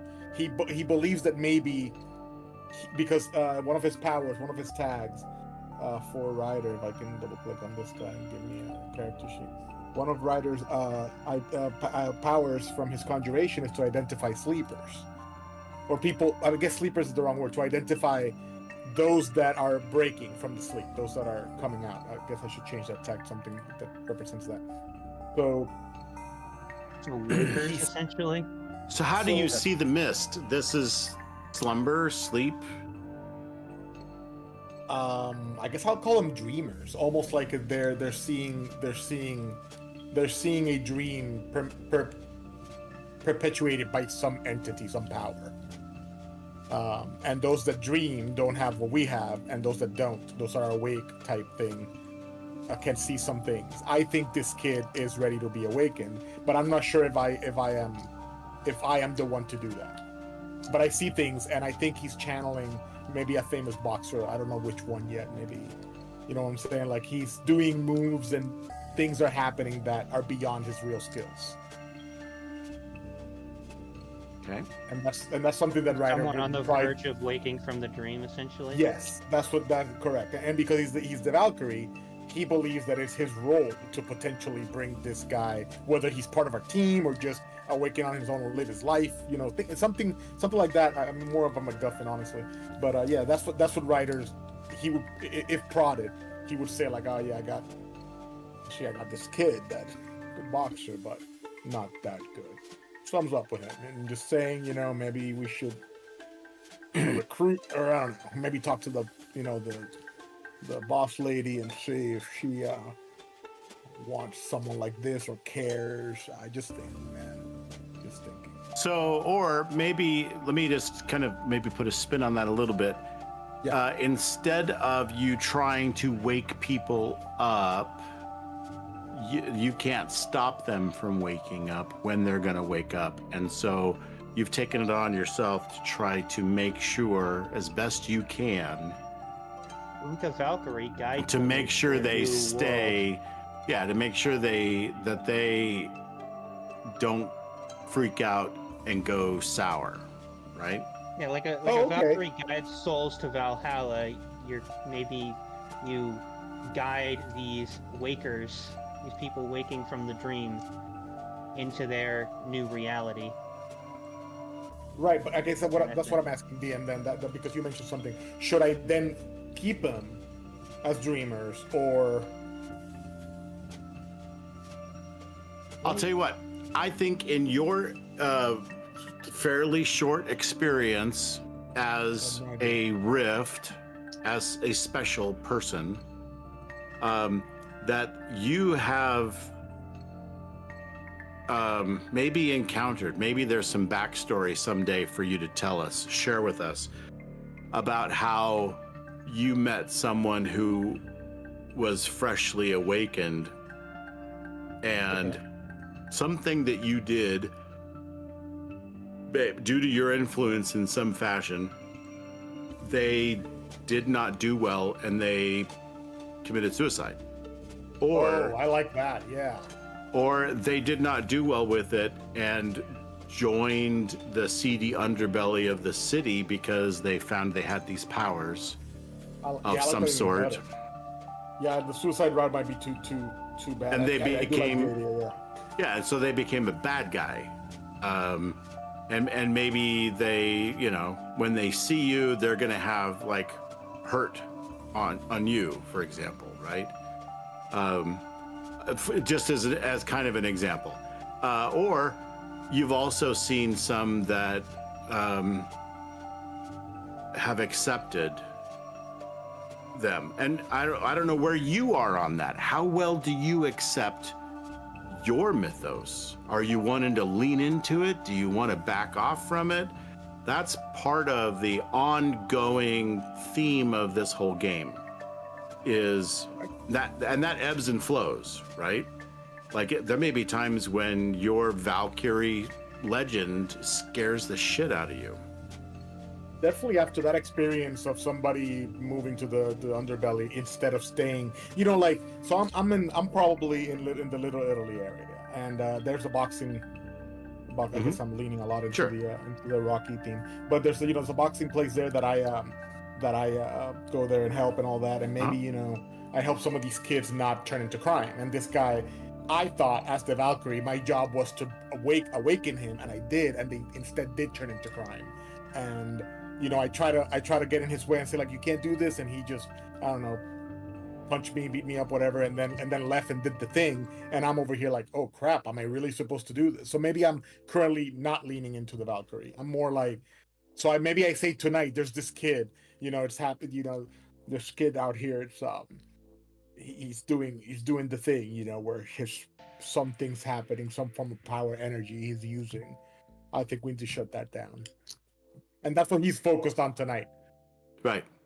Whether the party wants to help, that's what he's thinking. That's what he's talking about. drinking some I don't know, but whatever the '80s drink was of choice. So this Zima. discussion has kind of given me an idea as to how Alexei would view the Mist and Rift thing. Mhm. Okay. And I think he would very much see it through the lens of kind of how he was raised, organized crime. It's just kind of a deeper level of the underworld, essentially, to him. And there are people who are made and people who are unaware, not part of the world, and people who are. And so he views kind of people who are waking from the dream as, if anything, potential recruits. So resources. Resources, yeah, like you would see someone who, like how a mob boss would see a particularly talented car thief as a resource to pull in to his group, Or to manipulate to his own end. essentially. Or he's to not- use as he's kind of- counterintelligence. Yeah, he's Alexei in particular, having lived the life as someone who was manipulated and used as a tool, probably would have a slightly different intent. Mhm. But he would also kind of view, you probably want to be a little bit more, I don't know, benevolent about it, but he's still kind of, as far as he knows, it's not really something you can stop once it's started. So the best you can do is bring someone under your wing. Bring someone under your protection. Teach them how to survive in this underworld. Sure. I think that's And what so- Ryder originally wanted to do as the Valkyrie, but now he's torn. Right. And may even be concerned about using, or other people using, their abilities carelessly, because that might cause other people to wake up before you've had a chance, or you don't have time to walk them through the process and try to steer them the right way. So they may wake up and end up in trouble. Yeah. Yeah. Okay, I mean, cool. it could be as simple as they wake up with some kind of Mothman-like powers. They think they can fly, and so they jump off the top of a building Right. because they're convinced in that, you know, that they are this, you know, I'm Batman, and they feel like splat, splat, right? This could be some interesting kind of conflict within the crew as well. Just kind of we seem to have started with similar views, but it looks like Ryder might have gotten what's the word? I guess disenchanted maybe with the idea. Yeah. Maybe. Kind of bringing these people in. And like, from the viewpoint of Alexei, there are, just like any other organized crime or underworld, there are bosses. Like, we've even run into one potential one that we're currently working with. And that's just cemented in his mind that there's some sort of hierarchy here that he's not fully aware of yet. And so the best he can do is help people who are out of the know, who are starting to fall into the underworld, kind of get on their feet. Okay. Good. Those are all great ideas. I love it. So yeah, it's sounding more and more like we're like a group who kind of seeks out other rifts to recruit them or teach them or mentor them as they're coming up. And maybe there's some members of this little crew who are more or less in with that kind of goal. It also kind of fits in with our overall goal of trying to figure out what the heck this is anyway. Yeah. I mean, like gathering together more people like ourselves should give us hopefully give us some sort of idea of what exactly we're dealing with. Anyway. Cool. Okay.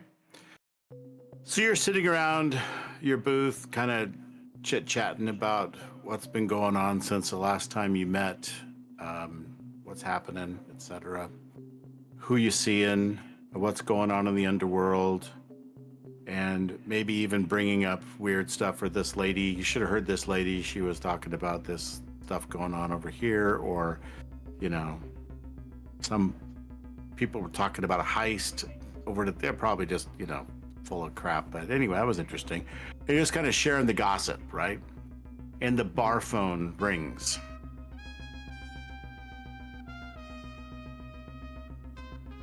That works. Go answer it. You're gonna grab that? I'll go over and grab that. Hello? Celeste Vista.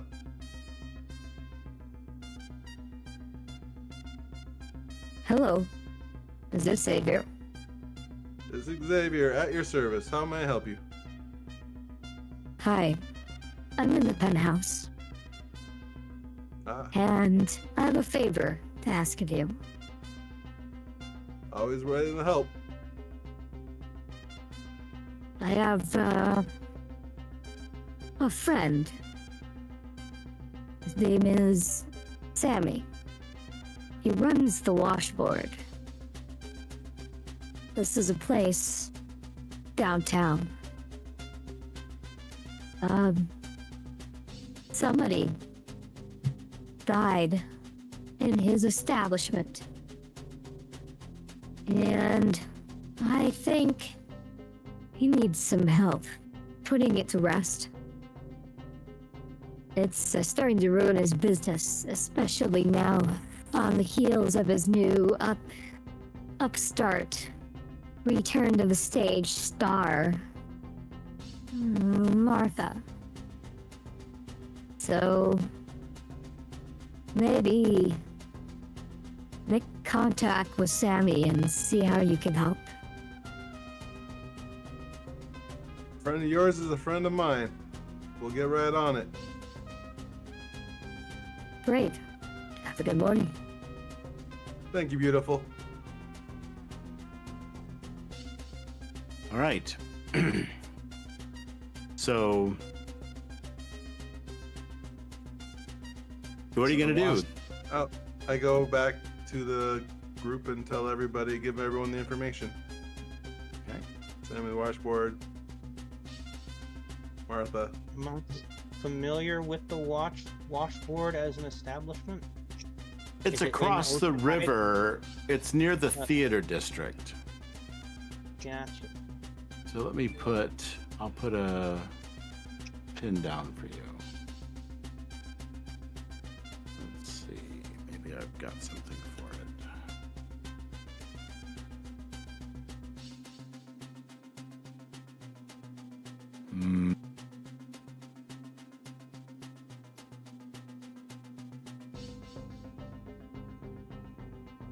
I will just drop a note here for you where it's located.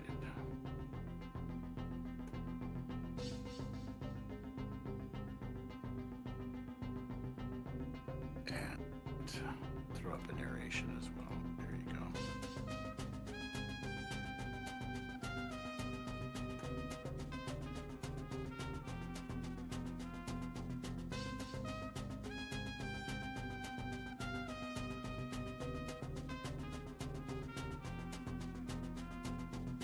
It's at the west end of the theater district on the opposite side from the prestigious opera house in the theater district. So It is a west would be to the left of the map. So if you see where it says Wolf Tower, it's right near there. Let me drop a pin for you. So it's north down instead of up? Nope. Yes, north is up. Yeah. North is up, so east then. You mean east, right? No, No, west. west is Right. right of the opera house. If this is the opera house. Oh, I In- see. I thought you were here. saying near the opera house. Nah, it's cool. In Puerto Rico, directions aren't important. right? I didn't understand what you. I thought you said I'm across the teasing you. opera house, so that's east, Yeah. right? I'm just giving you a hard time. All right, so this is the washboard. And so we'll just put her right there. Oh, it didn't save because I didn't do it right. Hold on. Flip.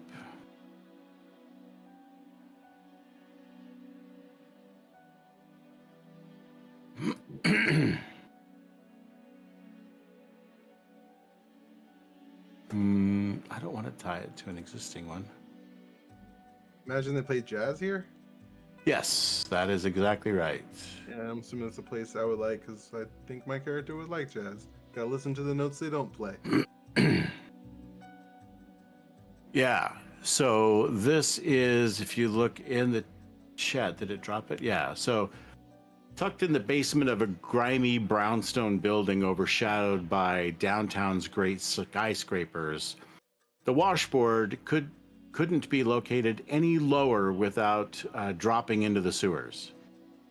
Faint cello and piano notes echo in the maze of alleyways and underpasses that lead to its front door that is below street level. The place seems scrubbed, as if trying to rise up to the occasion of having a fleeting shot at glory. The front door is covered with posters heralding Martha Ellis's next gig. So we'll say that you guys want to travel there. That's what you'll find when we get to that point. But I just want to put on the map for you and toss that out. So these are old brownstone buildings, right? These are just a little office buildings, apartment buildings, etc. So Would they be ready for us at 3 in the morning? probably not, but could be. It depends. I don't know. I don't know what to tell you until you try to find out. So I mean, you could try to make we a should phone just go call, look them up in the yellow pages, or just hop in a car and go there. Whatever you want to do.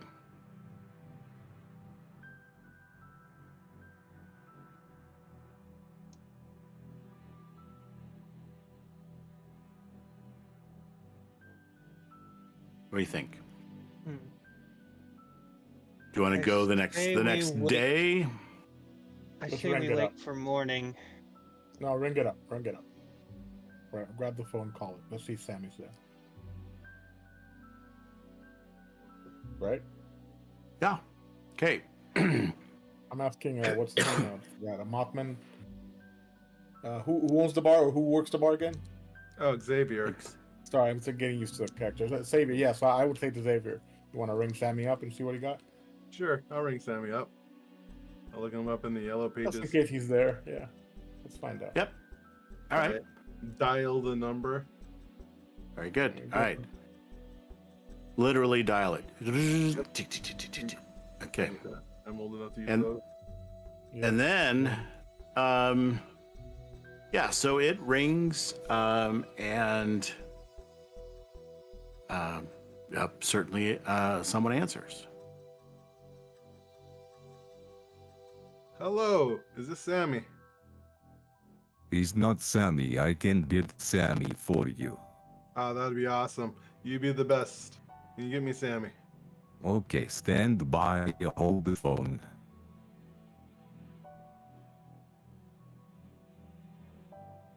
This is Sammy. How can I help you?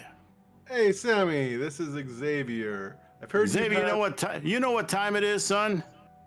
I do. It's time for us to come over. I've heard you had an issue that we've had. And boy, we closed. The show's over. Well, now would be a good time to talk about the issue that you're having so we can get your establishment up and running and Martha back on her gig. Who is this? Xavier Sterling. Yeah, I got the name, but who is this? And what trouble you think you're talking about?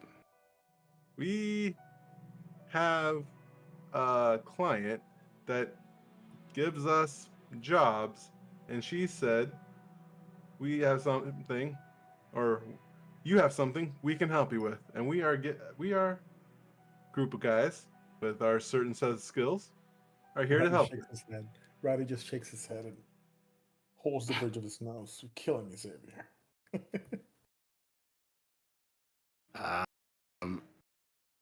All right. How long is it going to take you to get here? Does someone have a car? You got a bite? I can drive. I can get my driver to take us. However long it takes to drive. I'll ride my bike. So I say that amount of time. Okay. All right. Well, you guys head on over and arrive at the building, find a parking spot on the street, and there is a sign and some posters just outside, but you have to go down kind of about half a flight of stairs to the actual door of the of this bar that may have at some point been a speakeasy.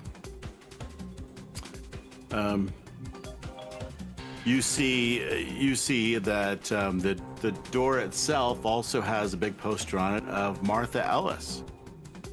This is a kind of a voluptuous, red-headed woman, maybe in her late 40s, early 50s, singing at a microphone, very posed passionately at the microphone, singing with her eyes closed and her chin up, and just kind of singing some kind of a song, right? With her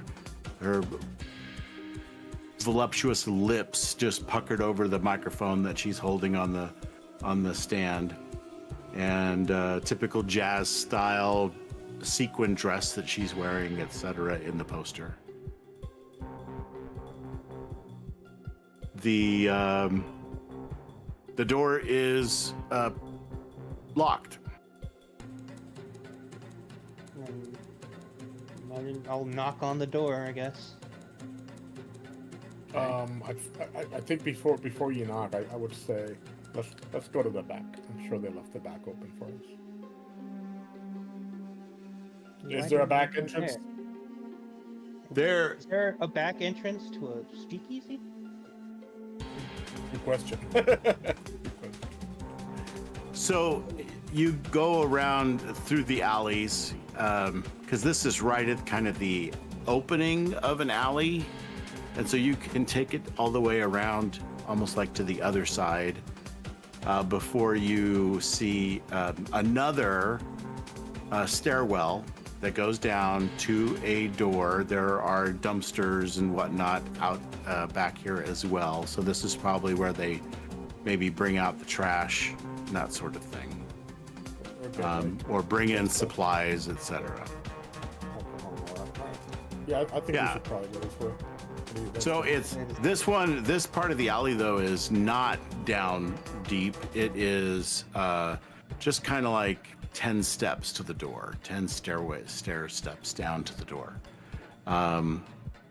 And I guess yeah, knock what? on that door instead. Ryder is going to try to open the door.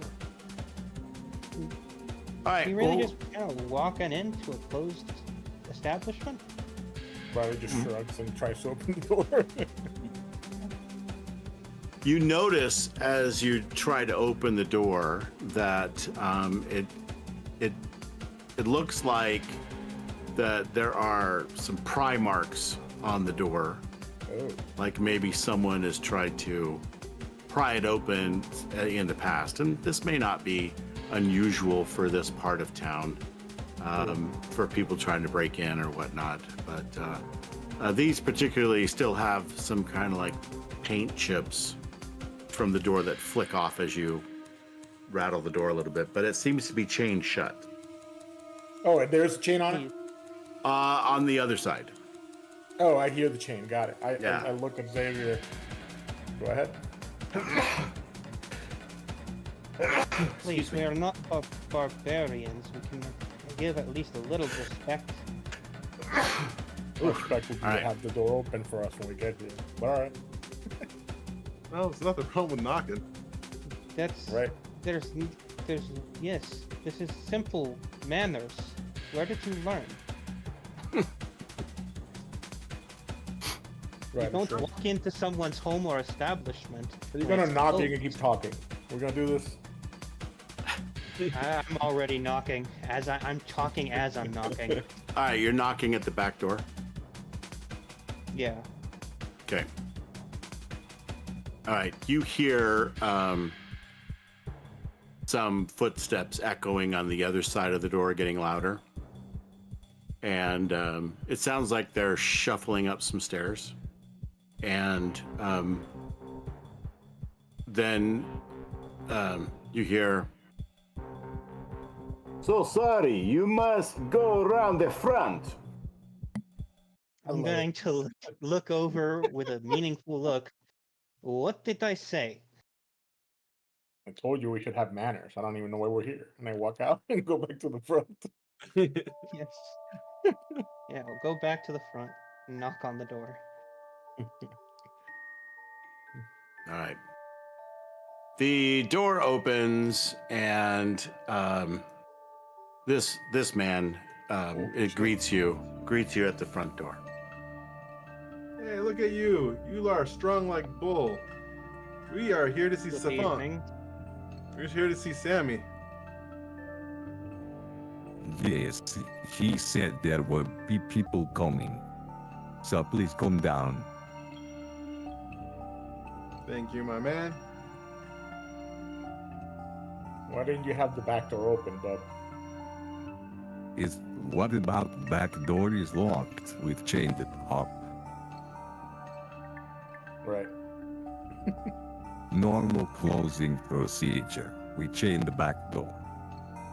Makes sense. So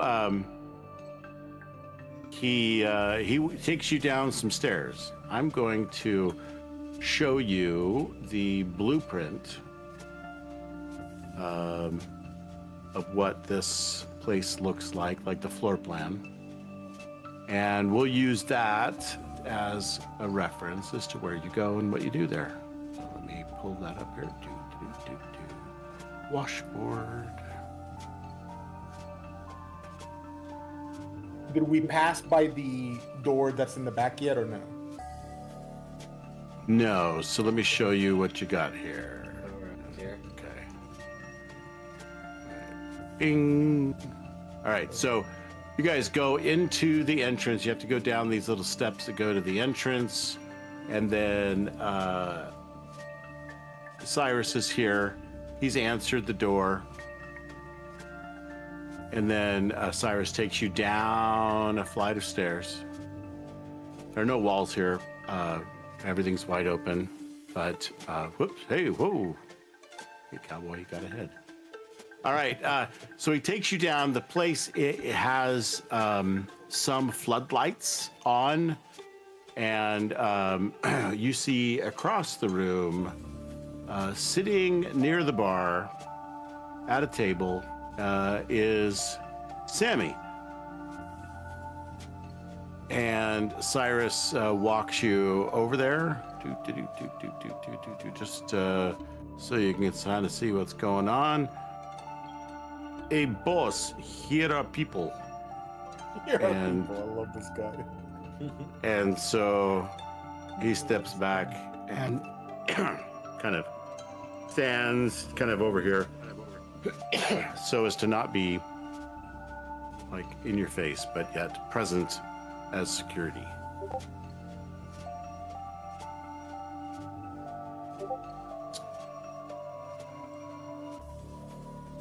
Well, I'm not sure what brought you here, but what can you do to help us? I'd like to get our nightclub off the ground. We got a jazz club here that has just had new life breathed into it, and I don't want to see that ruined by,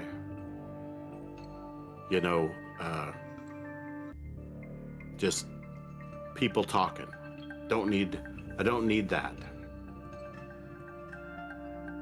On the way, DM, did we see any? Maybe like Ryder will walk slowly, from here down this area. Maybe you can take the scenic road. Maybe go this way and just walk around, looking for blood stains on the floor, anything like that. Anything that looks like there was a fight, a shootout, something. No, there were spilled drinks that looked like they've been mopped up and such, Okay. but nothing particularly stands out as being like nothing that looks like a recent crime scene. Okay. If that helps. All right. So you don't want people telling these stories, right? What exactly is the story? Yeah. What are the we stories just- that you've been worried people have been telling? All right, look, it's real simple. The some few days back, some customer, right, stayed after the show, and Martha was, talking to him. He became a fan, I reckon. And Martha was talking to him, and then some guy came in a hoodie and tattoos on his face, she said, and attacked him. And that poor fella, he just fell right on over dead. I don't know if he was scared to death or just had too much to drink and that was too much for him. But when that happened, that scary fella, he ran back out. Went right up the back steps out the back door. So you didn't see him? It was Martha that saw him? What's that? You didn't see him then? It was Martha that saw him? Well, me and Cyrus, we was closing up. I was, I was back in my office at the time, so I heard something. I heard Martha scream, and then I heard I was getting up away from my desk and heard somebody run by my door, but and up the stairs, but I did not see anyone in particular. Martha said he was wearing jeans, boots, black hoodie, with a hood up, of course, and tattoos on his face. Scary, big, burly guy, I guess. Maybe not burly. Couldn't tell with that hoodie, but she said he was scary looking and tough guy, very tough guy looking. And he came in and attacked him there, and that poor Darnell, he did not survive. So we had police here and coroner's office, and anyway, Martha is just getting the words getting out, man, and we're packing the place. This numbers are starting to drop a little. People are talking. Don't know what that's about, but. And how long ago did this happen? This was just a few days ago. Darn. Yeah, it wasn't that long ago. Did you know that Darnell guy you said? You knew his name. Well, yeah, that's what the police said. His name was Darnell Fox. But he was just you didn't know? Well, he was just one of the patrons. He was in here, drinking it up with his buddies. That's all I know. First time for Darnell, or can you tell? Do you remember him from before? Do I? No. Well, no. I mean, I meet a lot of our customers, but I don't know. I don't know much about him. He wasn't Cyrus, a regular or nothing, is what we're wondering. He's Right. just some guy. Cyrus, your bouncer here. Do you remember? So now you're asking Cyrus. Well, Cyrus I kind says, yeah. he goes, yes, he came in with a group. First time? I think so. Okay. Not irregular. No. Did you see the man who came in and hurt him? Do you They remember didn't, but seeing Martha anything did. about him? No, Right, I know. but did- I know. See the man. Martha saw man. Explained to me his lookings. He's Alright. and and black he hoodie, just like Sammy says. but the attack did happen inside the establishment. Yes, he apparently came through back door. Good the reason why that's chained. Yes, he used a crowbar, I think. And that explains the marks outside. So you had a doorman, but nobody in the back, right? Was locked. Don't need. It goes backstage. It's mostly for, Delivery. fire exit kind of thing. But now we have to chain because lock is broken. Right. Yeah, just asking, not criticizing. Well, when does Martha You come said back? the-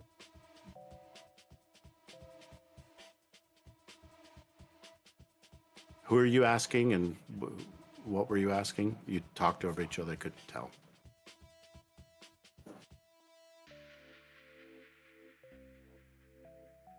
I was Somebody asking. Yeah, go ahead. I was asking Sammy when Martha comes back. I assume she's not here. No, Martha has gone for the night. She needs her rest. I want her to rest her voice. Of course, She- we'll win some pretty lady back because it seems like she might be a little bit more help being that she saw it all. You know what I'm saying? Yep. She plays again Thursday nights. Y'all want to come? Would love to come. Love what you did with the establishment. Done a great Yeah. job, my friend. I It do might be helpful if have we could one- talk to her before then, though. Washboard's going places,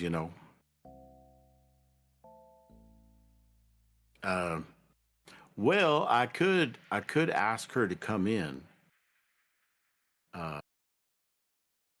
If you'd Yeah. like. She might Yeah. want to rehearse with the band. So I could ask her to come in. Guess it would be tonight. Is that what you want to see her tonight? Well, Before we open. So say 5 p.m. If you want to come back then, you could. we were sent here to help you. It seems that it's your business that's suffering, so I assume the sooner we do this, the better. Yeah, I for just want you right? to find this guy. He got away, and people have a bit of a fright. I don't want anyone to be scared away thinking that this place is Yeah. either cursed It's- or something I got y'all, but dangerous. we're just trying to get a little bit more to go on rather than, knocking on every door in the city, which is about all we can do with the information you've given us so far, you know what I'm saying? Well, that fella came in with a group of people. You might try to figure out who they are. I don't know. I've not seen him before. Sammy, I'm sure the police asked you this, but you got any rivals? Any other jazz club that wanted Martha, maybe didn't get her, or anything like that? Shit on a stick. Of course I do. I got a bunch of them. And let me tell you, I'm going to kick their asses with Martha. That girl's got a voice on her she got pipes, man. Good point. Celeste Vista even doesn't have a chance against her. So they don't even have a singer over there. What are you talking about? That what gives you the heads up, my friend. Yeah, well, you just send people that send them this way. They want to hear, man. She is the downtown's most soulful singer, just like it says on the poster. That is truth in advertising, let me tell you. So, what about the body? Probably at the morgue, right? I assume the police took it. Did they give you any? Did you receive any information about what killed the man? Well, you could certainly get hold of Officer Doss or head on down to the precinct maybe and find out. I don't have any specifics on that, but I don't know. I think that, I mean, there was no blood. I think he died of a heart attack or something. Like, scared the shit out of him.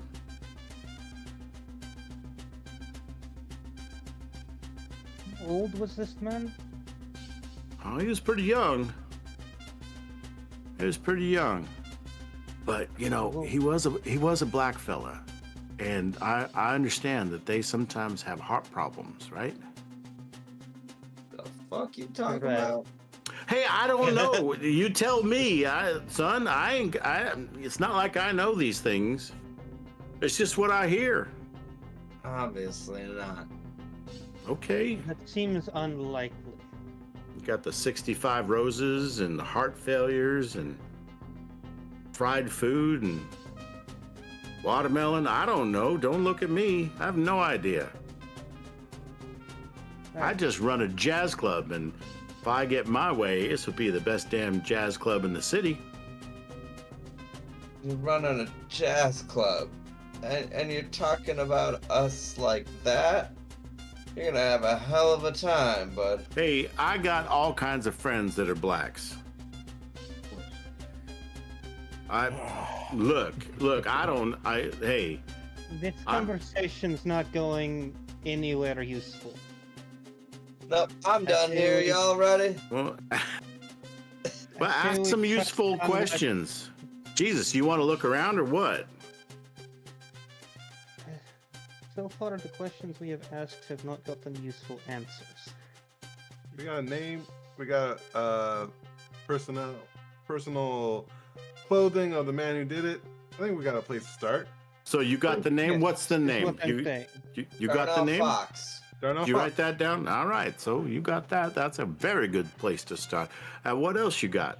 You know how Let's he check died? this- Died of a heart We attack. don't know how he died. He but died that of is a probably... fucking heart attack. That's right. Right up there on the stage. That Poor is kid. That is pure speculation. Wait, hold on. Why was he He's on on the the stage? stage? Well, that's Hold on, where why was his. he on the stage? Yeah. Well, he was up there for some. As Martha said, she was gonna sing to him. You know, because he was. Sometimes she does that. Hold on, family. Listen. Brand new guy, never been to the establishment before, shows up. Martha serenades him, Well, points him out. What's up? now, before you get the wrong idea about that, it's not like that at all. Martha's got a heart of gold, and sometimes she sees people. She's got a sense about her, and she can pick up on somebody who's especially sad. This boy seemed to be suffering quite so, she said. That he was very down, and so she was going to try to lift him up. That sounds amazing. And that's something about a performance. I've seen many performances where they brought someone on stage and sung to him. Crowds eat that stuff up. Well, the crowd was gone. This was a special performance. Like, not even a, everything Martha does is like a performance. She's grace on heels. You know what I mean? And man, the way she walked, mesmerizing, just mesmerizing. Anyway, she said that he asked her some questions and asked if, she could help him lift his heart. And she's a sweetie. And so she was getting ready to, and this big sucker, or what if he was tall, certainly tall. I don't know if he was big, but Martha said that he is got this big old black hoodie on, and he came right in there and barged right in, and she screamed, and that poor kid fell right over. Like he had done something. Maybe he did something. There was no gunshots. We were in the club. There were no gunshots, no gun wounds. He didn't stab him with a knife. I don't know what he did. Maybe he strangled him. I don't know. But then we, of course, came running out there, make sure Martha was okay. And that poor woman was in the middle of a panic attack. How did he leave? The He went attacker? right back up the stairs out the back door. Hmm. That's the way he broke in. That's the way he left. All right. 2 things before we get out of here. We're gonna go check out that back door, and you need to get Martha in here this evening before you open up, so we can Well, have a she'll little probably be chat in. with her. She'll probably be into practice with the band. Well, we She's can't not just- singing tonight, but she'll be into practice probably. She could do that. We can't just Alright. meet her at her place at some point before that. Hey, I don't know you that well. I'm not gonna just hand out my Poor my guy. my star's address. That's fair. That's fair. Probably would if she was black. That's fine. Hey now. Wow. Don't worry, Cam. Things will be better in 2024 for sure. Yeah, for sure. Things will get better in the future. 2024. Yeah, need a time machine to get there. Jesus. Right, so it seems like we have some leads. Yeah, but I definitely want to Some walk time to follow past them. out these. It looks like you go through the curtain behind the stage Yep, to go to the yep. back door. Yep, Yeah. for sure. Yeah, so I'll go out this one, I guess. All right, and then walk through. Cyrus will go with you. I have a He'll make question. sure you don't trip and fall and hurt yourself. I have a question, I'm GM. gonna. Yeah, make sure I Follow don't along as well. steal nothing, huh? Mostly. I'm used to it. That's what he's looking for. He goes, this way, please. Down here, I mean up here. He came in this way. Okay. And you said you were in the office, right back here? The boss was. So he walked right past him, huh? I think he ran. Oh, that Yeah. would make a lot of noise. He came in. Maybe he was there to kill the fine young black man. Hey, at least you're trying. More like to say about your boss. All right. Oh, So- Sammy is just old-fashioned. He's okay. Probably is for you. All right, so here's what we're gonna do. I'm gonna give you two a chance to make an investigation move. Okay. And let's see where this goes. This will be your first shot at a roll in this game. And the way it works is the power of your roll will be the number of clues that you can get. And the way the meta of these clues work is you ask me a question and I then have to give you an answer. Yeah. The answer that I give you is determined by how well you roll. If you roll a 7 to 9, I may give you partial answers or somewhat misleading answers, more like a lead instead of an answer. And if you roll 10 or higher, then I will give you the actual answer. So that's how that works. Let's give that a shot. So, Is it dark back here? Nah, there's lights on. No. Then I So don't is think this- I have I can answer this. okay.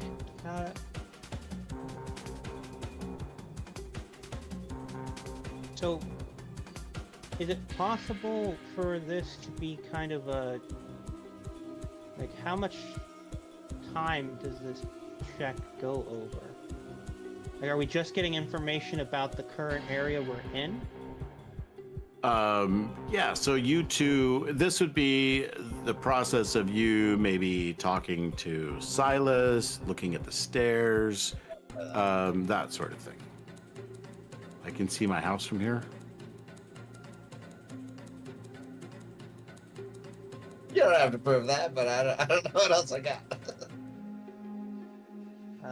Okay, you're trying to imply you have really good eyesight, yeah? Yeah, and I get unique perspective from different vantage points. So like, I'm All right. looking up from this side, I'm looking up from this way, trying to Fair find enough. if I. Fair enough. So, is it possible for me to hold off on rolling this then until later? Because I think the question. Yeah, you don't have to perform an and- investigation right now. It's fine. I love Yeah, lamb. Oh like- man, Is it possible to? I don't know. Because there's element. That's a failure. I love lamb. Because I have a move that involves like getting information from my informants. So if we were to make an investigate roll down the line, Yeah, you can certainly do that. And you can just say, hey, I'm going to check in with my whatevers. I want to do an investigate. And can I let's see what I combine can it with find. what I see here, or do I need to make two separate rolls? You could do two separate rolls. Yeah. This is circumstantial. It's based really on the circumstance. Okay, so this one will just have a +1 then from just kind of his experience with forensic stuff, with forensic science after having to clean up after himself.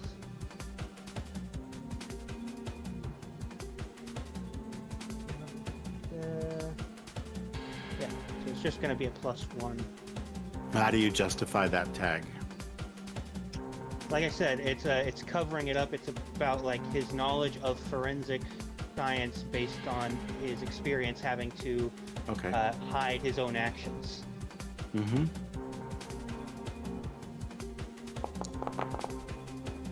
Nice.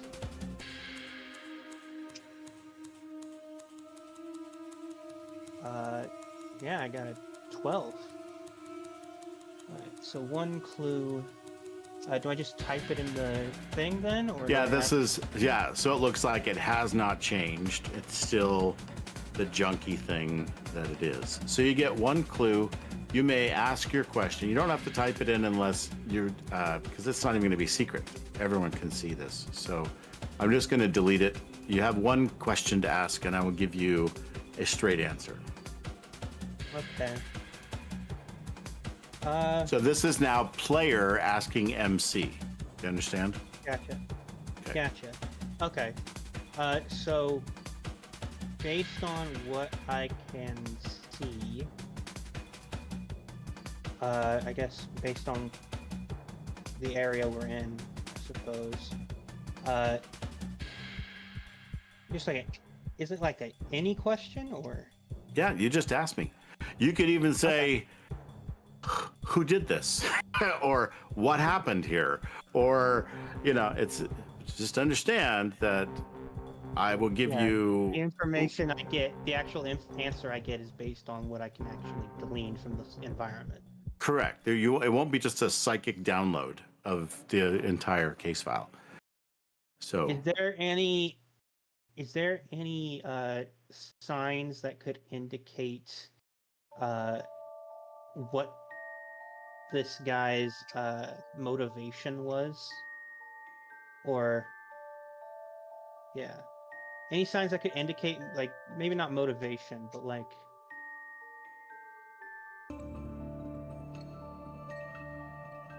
any signs that could indicate whether he I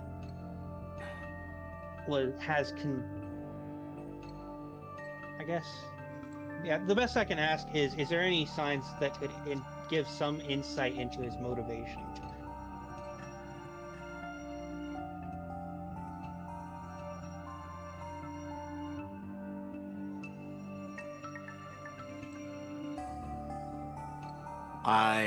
let's see. Like whether or not he had, like, maybe he was hired to do this by someone in particular, or whether this was a personal vendetta, I suppose. Do I see any patterns that would like point out a professional versus someone who's just doing this on the whim or on their own. Yeah. All right, what I will tell you is, amateur or professional like this would be yeah, Yeah. let me. narrow it down Not a pro. I will tell you that. This is not a pro. He used a crowbar to break the lock on the back door and gain access. He did it after hours. He came in and allegedly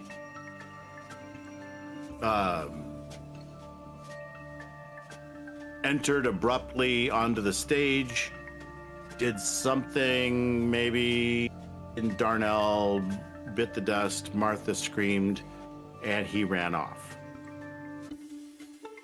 Okay. I have a question. That's my own. That's one I'm question. GM. Yes. My question is, I am a bartender and a barfly. I'm also a barfly. So like, is there a way you could roll to say that I see if I knew who Darnell was and the people he hung out with just by knowing people who know people? Like, especially if he ever came to Celestial Vista with his crew.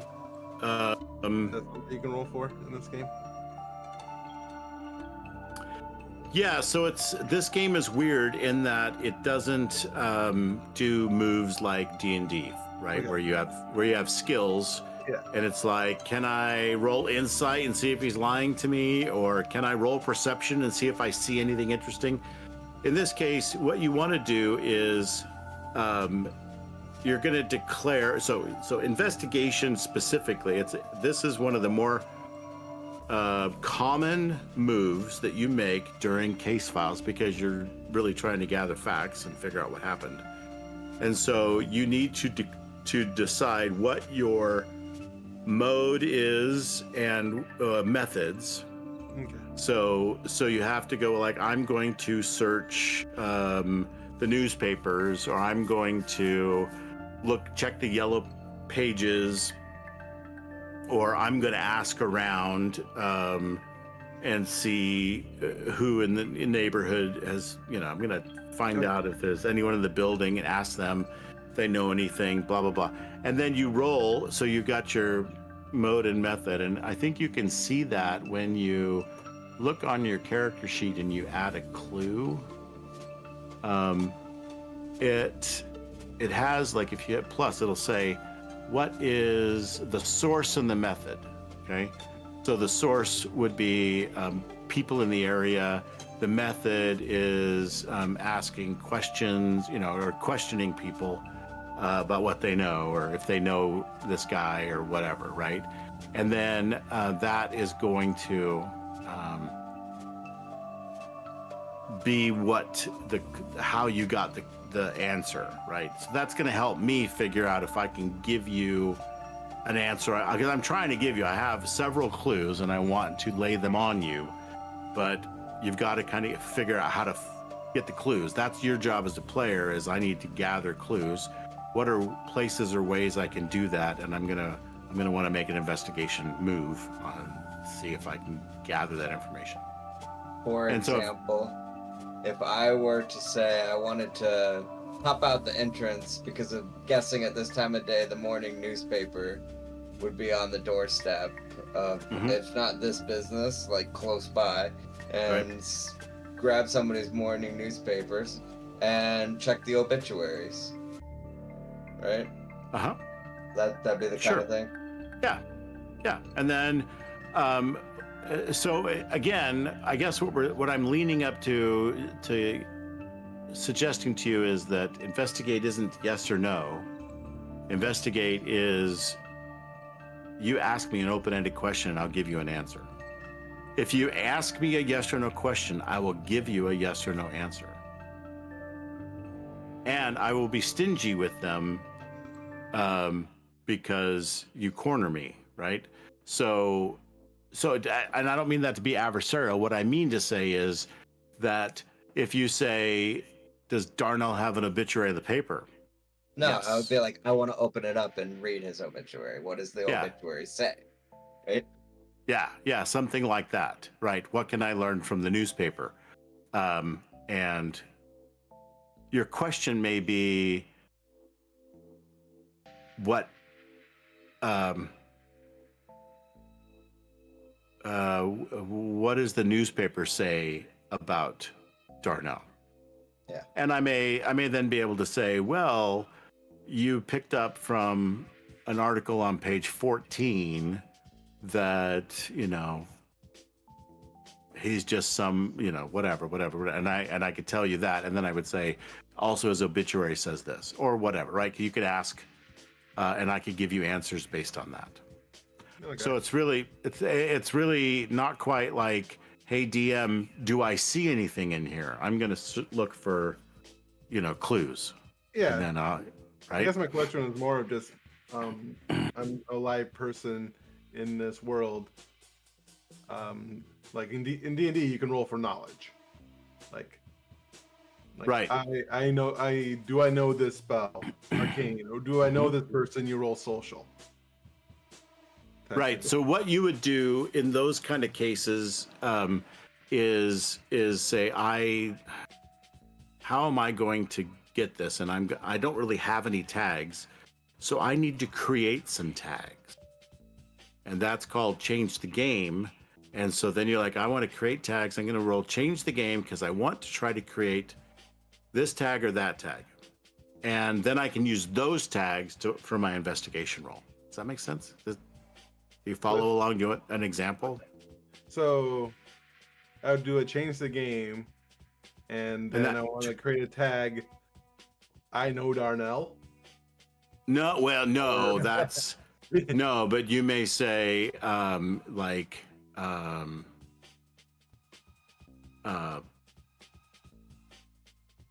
me think. I'm trying to. That's a pretty good example. But you would say you create tags that you can then use in your investigation. So maybe you would say white pages, yellow pages, since we're in that era. You could say I don't know, information, or a street contact, or just someone who knows Darnell.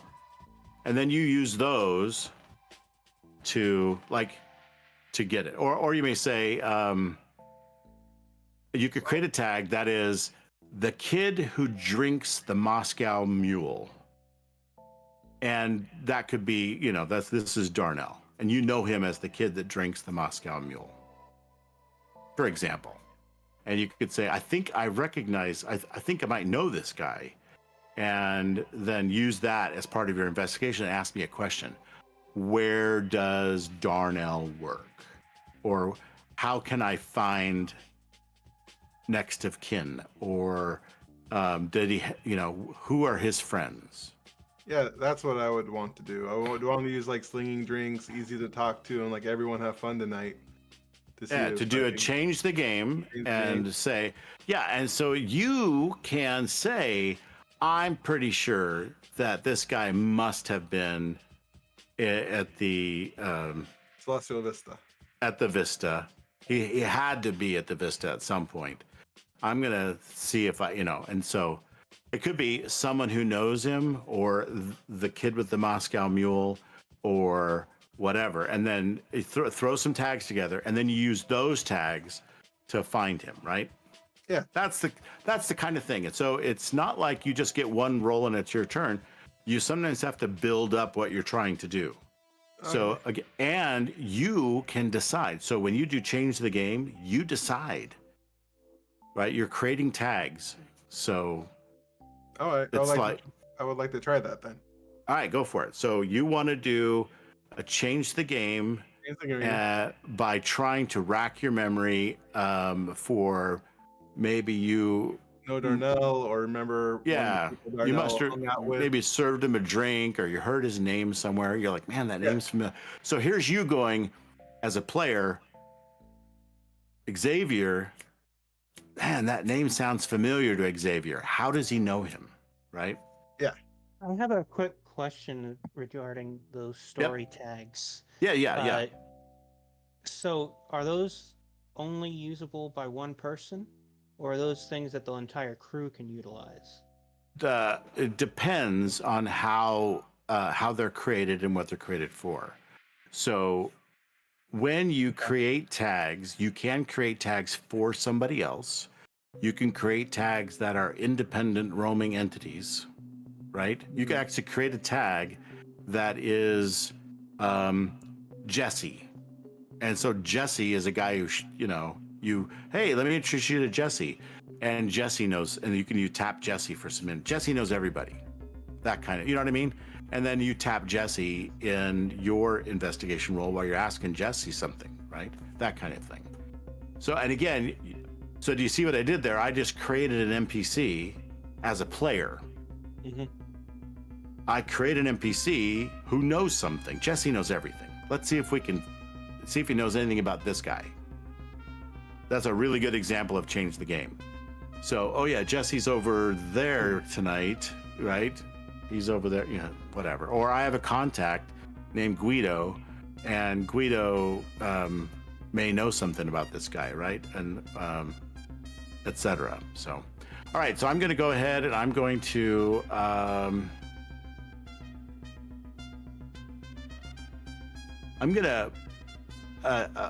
inflict you with your emotional burnout that's going to interrupt or cause a problem with your remembering all the details that might help you. So go ahead and roll that, and let's see what you get. So, and attention, by the way, every time you take a weakness in your roll, you get attention on the theme that weakness is from. And when you get 3 attention, the theme evolves. So you'll get another tag, or there's a procedure, a move to improve your theme, and you can take that. All right. All right. So you rolled a 10. So you get 2 juice because you had 3, and I put a -1 on you, right? Mm-hmm. So you have 2 juice, and with those juice, you spend your juice to gain the following effects: 1-1. So you have 2 juice. You can create a story tag with that juice, and you can make the story tag last longer. That's the third from the bottom, right? Prolong the effect, make it ongoing, right? Okay. You don't have to do that. I'm just saying that that's how you would make a tag last for other people, or for you to use it later. If Not that I much. pick scale up for effect, could I make Cam also know a buddy of Darnell? That's exactly how you would do that. So I'd Yep. be like, Darnell. Oh, I think that's the guy who runs with Jesse. I guess that's the name you picked out. Trying to create Right. a name myself. Right. So that's Cam, yep. Cam, you know Jesse. Right. Oh yeah. Okay, so you can create a story tag and make it available to others.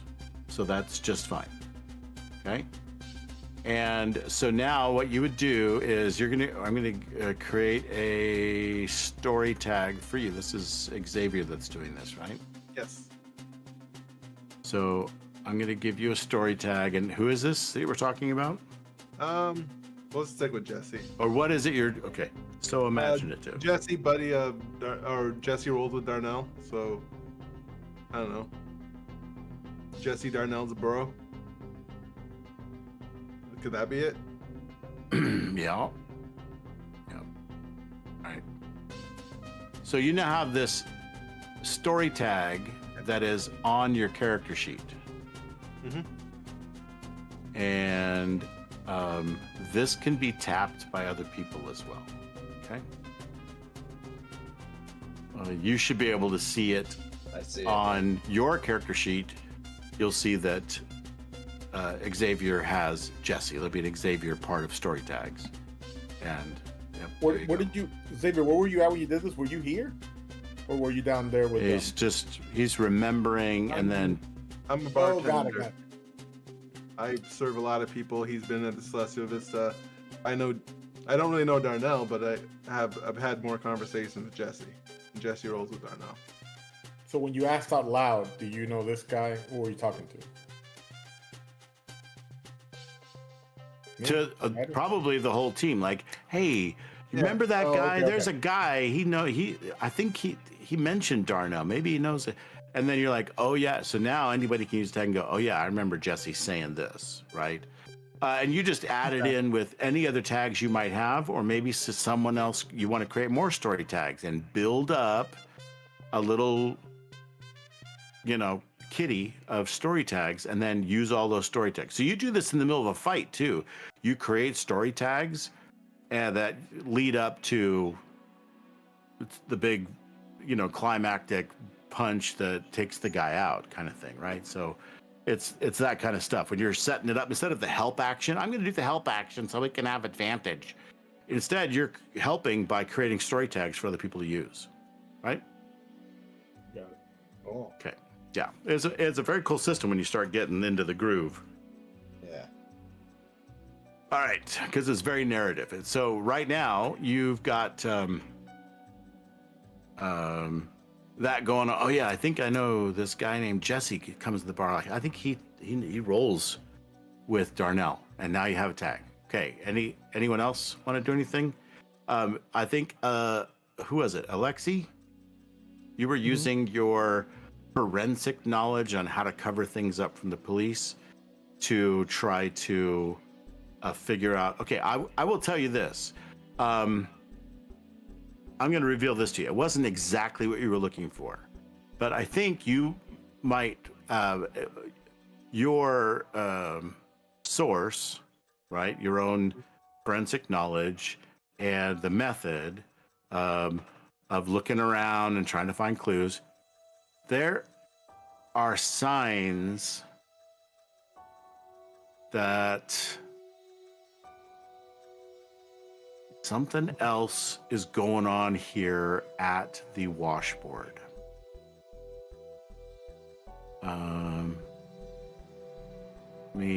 Hold on. Let me get the actual. Here it is.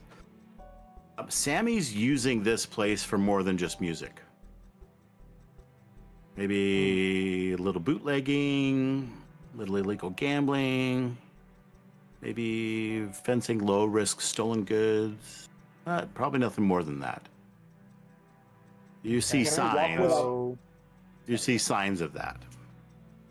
so there's more to the washboard than meets the eye, essentially. Like there's Yeah.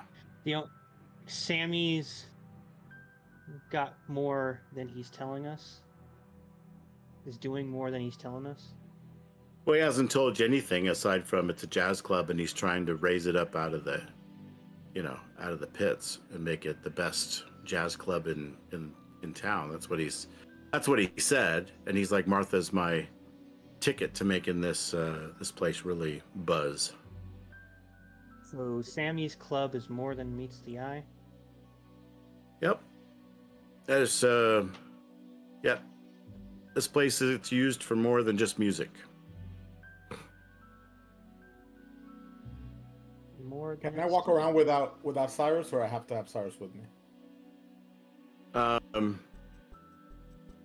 You're not escorted by Cyrus. If you just start to randomly wander around, Sammy will be jumping up like, yeah, we got OSHA requirements here. How can I help you? Wait a minute, you want to look at something in particular? I mean, Yeah, walk me around the place, man. Let me see. We see something, perhaps that. well, ain't nothing happened in the kitchen where you're headed there. So I'll show you the stage. I'll show you where Darnell's body was. So he shows. I You mean, think he was working alone? what do you get? What, that hooded man? All right. And what if he wasn't working alone? And if somebody else was looking around your establishment while that happened in stage? There look wasn't around, nobody. Sammy. There wasn't nobody else in here. Up in this place, ain't nobody. Was nobody else here. We were locking the place up. Cyrus was. He'd already done the front door and was, we do the preliminary lockup and then we do the cleanup. So was nobody else in here. All right, walk me where you're willing to walk me then. And while he does that, can I roll and investigate to remember a couple things? I'm trying to see if anybody in the gym has a tattooed face or the boxing area, or even the Elysium. Have I ever seen this person with the tattooed face? Or anybody with a tattooed face? I don't know exactly what the killer looks like, but Okay. So I'm gonna. There's also something else you can do. It is a move that is called See Beyond the Mist. And this is where you basically ask your mythos to tell you what happened or to answer your question. It's just like an investigate, but it is based, instead of tags, you get a power of the number of mythos themes that you have. So how strong your legend is can give you information too, because it can then let you see beyond the mist what happened here, right? So that's a thing also. I just wanted to point that out. okay. I think so it's gonna there- be. Yeah, go ahead. I'm just saying, so again, you're asking a yes or no question, so fair warning. Yes, correct. I'm asking a yes or no question. I'm trying to find out if I have seen someone with tattoos on their face. So I'm gonna flip it right back around to you, because in this game you have a great deal of agency. Why don't you tell me? Do you know people with tattooed faces? I suspect that that's not a thing in the 80s. Is it yes or no, right? So do you know, have you met people at the gym that have tattoos on their face? Besides that weird Maori dude? I don't know, maybe he knows. I'm just saying, right? So again, you can say, I think I know someone at the gym. Right, but who has that information tattoos. comes from me, which means That's that right. I'm trying to gather information from the game, right? From you. Correct. So you'd say my character knows someone. So that's where you make change the game, and you're going to put, I know a tattoo artist, right? And maybe they're well connected. A well-connected tattoo artist could be a tag, right? And you may then create tags for that, and see if you then can use that. You're saying instead of investigate, yeah, I know what you're saying. Like, so instead of tell me. investigate, I can Yeah. change the game, or you're telling me that I can make a choice. Yes, and Okay. you can say, I'm sure my character would know someone that like, so here's again another example. You're trying to sneak into a building, and you could say, so if anybody who tries to use this, I'm going to call you out as being a lackluster creative person. I want to get inside that building. I'm going to look around for a utility van. I'm sure there's one nearby, and I'm going to steal some things out of it that will help me get in. And so I'm going to roll change the game. I'm going to use this, and this that'll help me to find the utility van and steal the stuff out of it. All right, click, click, click, click, click, roll. Aha, I have 4 juice. I'm going to steal some coveralls. I'm going to steal a clipboard. I'm going to steal a toolkit and a hat. Or one of those masks that you have to wear so you don't breathe in asbestos. And I'm now got my identity set, and I'm going to use these 4 tags I just created to do a sneak around to get past the security. All right. Yeah. So I think change the game makes sense. I want to change the game. The idea is to, if not maybe I've met, or I definitely know someone, or maybe remember someone. Right.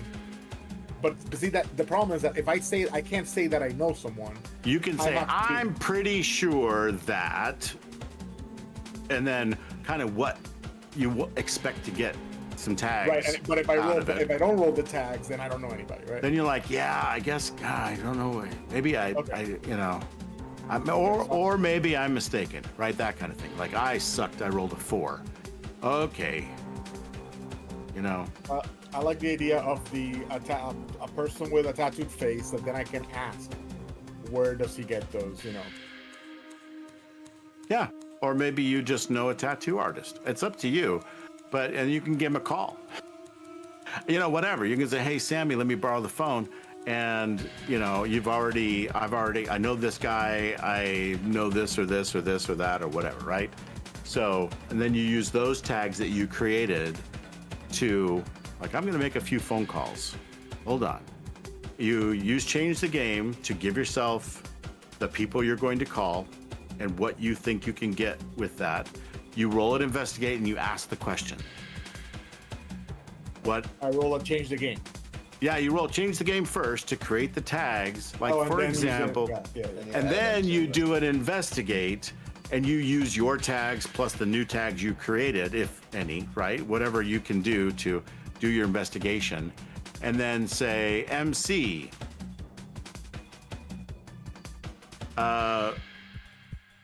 where am I most likely to find this tattooed face dude? Yeah, let me try. Let me try to Something like that. Okay, I guess I'll follow the tattoo artist route, because then I can ask Martha later what they look like. So I think I'm gonna do that. If I'm gonna change the game, Mhm. the tags that I'm gonna try to use, so patrons and guests from the Graveyard Shifters, right? Because Okay. I might have met one through there. And the other one from my logos, the defining event, I keep myself fit, which means I'm usually in the gym. Maybe I've met a tattoo artist there. I don't think I Certainly, can even pull if any other not face tags. tattoos, right? Certainly Right, tattoos. yeah, exactly, yeah. Yep. And then I can ask him, do you know anybody that does face tattoos of this type, once I get Martha's input. Mhm. All right, so I think that's all the ones I can really So again, you pull. can leapfrog past what you're thinking and say, I remember that guy at the gym telling me that there's this tattoo place that's called, you know, ink blot test or whatever it is. And maybe they know, because they do a lot of tattoos on tough guys. So then that's a tag that you've created, right? And that, so you don't have to, I mean, you certainly can. You can go, I'm going to create a tag of the guy that I know. I'm going to ask him about the tattoo parlor so I can create a tag about the tattoo parlor. That's what And I'm then, trying to do. but you can short circuit that to say, I remember the guy talking about the tattoo parlor. But That's then I all. get one tag instead of two. Right? Long term. Well, I guess I have sure. to use Depends it on for how the much next juice. Depends on how much juice, right? So you can certainly create a tag and then use that to create more tags, and then use those to create more tags. You can absolutely do that. So there's All right, so no. let me- This is a game without a menu of choices, and without the kind of limitations that everybody is used to with traditional role-playing games. So it's pretty wide open. Okay, so I know. So, yep. I go know a ahead. guy, a tattoo artist, that it's well versed, and we've discussed this while we're working out. And I've asked about things like that, like, oh, you know, which tattoo artist does? Are there different tattoo artists that do different things? And maybe at some point he came up with one like, said, oh, this guy just does face stuff, you know, or something like that. All right, so I'm gonna roll.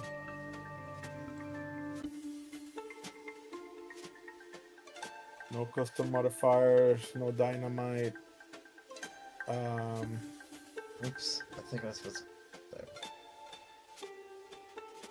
Here we go. Sorry, I was supposed to- Oh, that's not good. A 7 is a success. Oh, good. Okay. Yeah. So you have 2 juice. 7 to 9. That's right. Yeah. So the thing is that you have 2 juice, and you get to do a shorter list of things. You notice the other change the game list was longer, right? Yeah. Because they rolled a 12. So this one's shorter. So you can create a story tag with 1 juice. You can give or reduce a status 1 tier. This is like if you're going to try to heal someone, like patch up their wounds or something, you can reduce their status, that kind of thing. So in this case, you can create 2 story tags. They just won't stick Oh. around. Okay, I can create 2 story tags. So Because you have what do 2 you mean by- juice. What do you mean by stick around? Like, how They're long not- are we talking about? They're not going to last past this scene. You're just not allowed to have them. Oh, The others are going to go away too. The one that Jesse rolls with Darnell, that's going to go away too at the end of the scene, or maybe before, depending. The story just- tags have to be used in the same scene they're created in, basically. unless you make it ongoing. Do you remember that other checkbox? But you have to for the roll higher roll. Yeah, you have to roll the higher roll, and then you can make it more permanent, or at least stick around longer, as long as it makes sense for the story for it to be there. And then, so in this, because you rolled a sucky 7, 1 above failing, you can't make it stick around, but you still get to create 2 tags, and you get to use the 2 tags with, and just like Xavier could have created 2 tags as well, but instead he used his 2 juice, one to make it so that other people could use his tag, right? By expanding the scope of his tag, the scale. In other words, everyone in the group, maybe they know who this Jesse guy is, and he's like, oh, I'll bet Jesse knows something, right?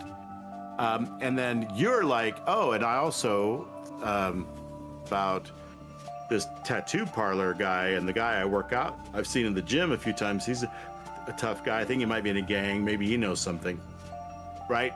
So now you've got 2 tags, and they're only good for you because you're the only guy that knows the muscle man, and you're the only guy that knows the tattoo place, right? Okay, so I'm gonna create a tag. Okay. Then Roman is his name, is the tattoo guy, the guy I work out with. Very good. First tag. Second tag, so Roman. And second tag is gonna be in order to help me with this, DM, and you tell me if this is good or not. I'm trying to Okay. use the system. Yeah. As you told me.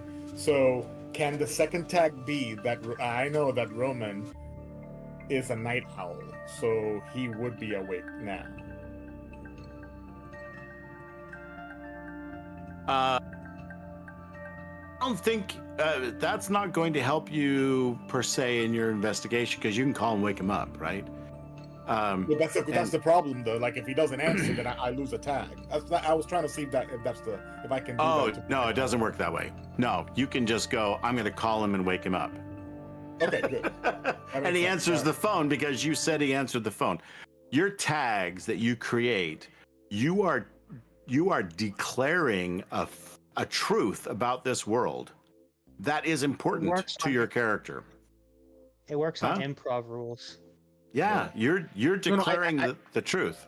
I get that part, but when so the truth right now is that a guy named Roman exists. The truth is not that he'll answer the phone. However, you're saying that if I roll then to call Roman, if I roll a success, he answers. If I don't, he doesn't. That's what you're saying. There you go. If you fail, nobody answered the phone. Sure, that's a great way to interpret a really bad investigation roll.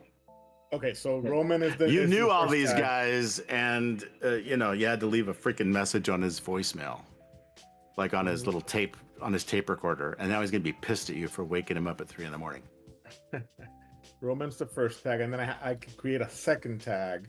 Yeah. I'll think of a second tag. All right. So, as you learn how to play this game down the road, you can actually just create your own tags. And I did the first one, but you would go to your character sheet, and down under story tags, you click the little tag button. It looks like a sales tag, right? Yeah. And then it pops up a dialogue, and you name it, and then save it. Got it. All right. Roman, the that tattoo Roman- artist. That's perfect. All right. Yep. And then I got. Let's see. I'll do. And so you notice that your tag is a temporary tag. It's not permanent. Yeah. So, yep. That's perfect.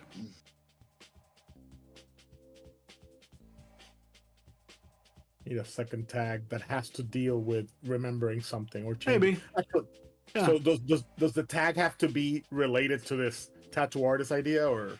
You can just put tough guy, because you also used your gym tag too, right? I'm trying to remember the places where. So yeah, make another tag that's called tough guy. And then or whatever, right? Something. And you can give him a name. Jose the tough guy. I don't know, whatever. And then you could use your appropriate, like, also tough, and then tough guy, meaning you can layer that because maybe, or keep myself fit because that is the method under which you bonded, right? Oh, okay. I'm a, Got it. All right. I'm a tough guy. I keep myself fit. I know him because of the gym. We've worked out a lot. He spotted for me once, blah, blah, blah, right? And so I'm going to, what did he say? I remember he said something about, you know, something. So you asked me the question, hey, MC, where is this hoodie guy? Or who is he? Or, you know, whatever, right? Because you don't know what the tattoos look like. You don't know much about the guy. Otherwise, he wore some, they said he wore like work boots, jeans, and a big black hoodie that covered most of his face. They could just see that he had tattoos on his face.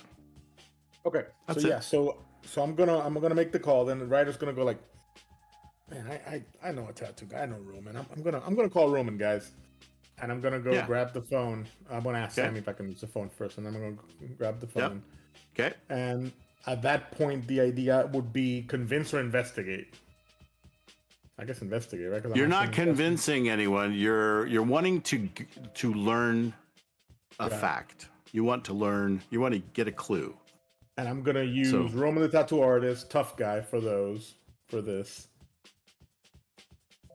Okay. Yeah, you're gonna make some phone calls. I'm gonna see. I know a couple guys. Let me see what I can find out. I know it's 3 in the morning, but we'll try.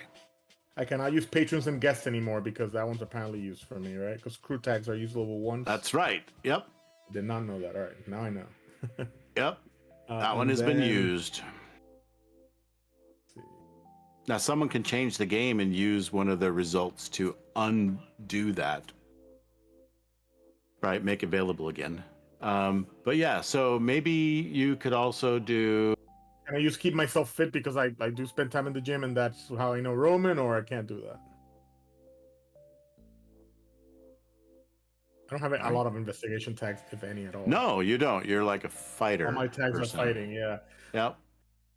So that's about it, I would say. You could use tough, keep myself fit, tough guy, and Roman. All right, so those 3. Keep myself fit, Roman, and tough guy. Here we go. This is investigate. Mm-hmm. All right. And I'll let you do that. And let's see where this goes. And then this can be our last. All right, that's good. And it creates all these dumb clue cards, but you're going to get 3 clues because you rolled an 11. So I want you to think, I'm going to delete these cards as you ask me a question. Okay. So now's the trick. You need to ask me a question. So come up with the right question. That's kind of the fun part, is you can now ask me as a player, asking the DM, tell me something, right?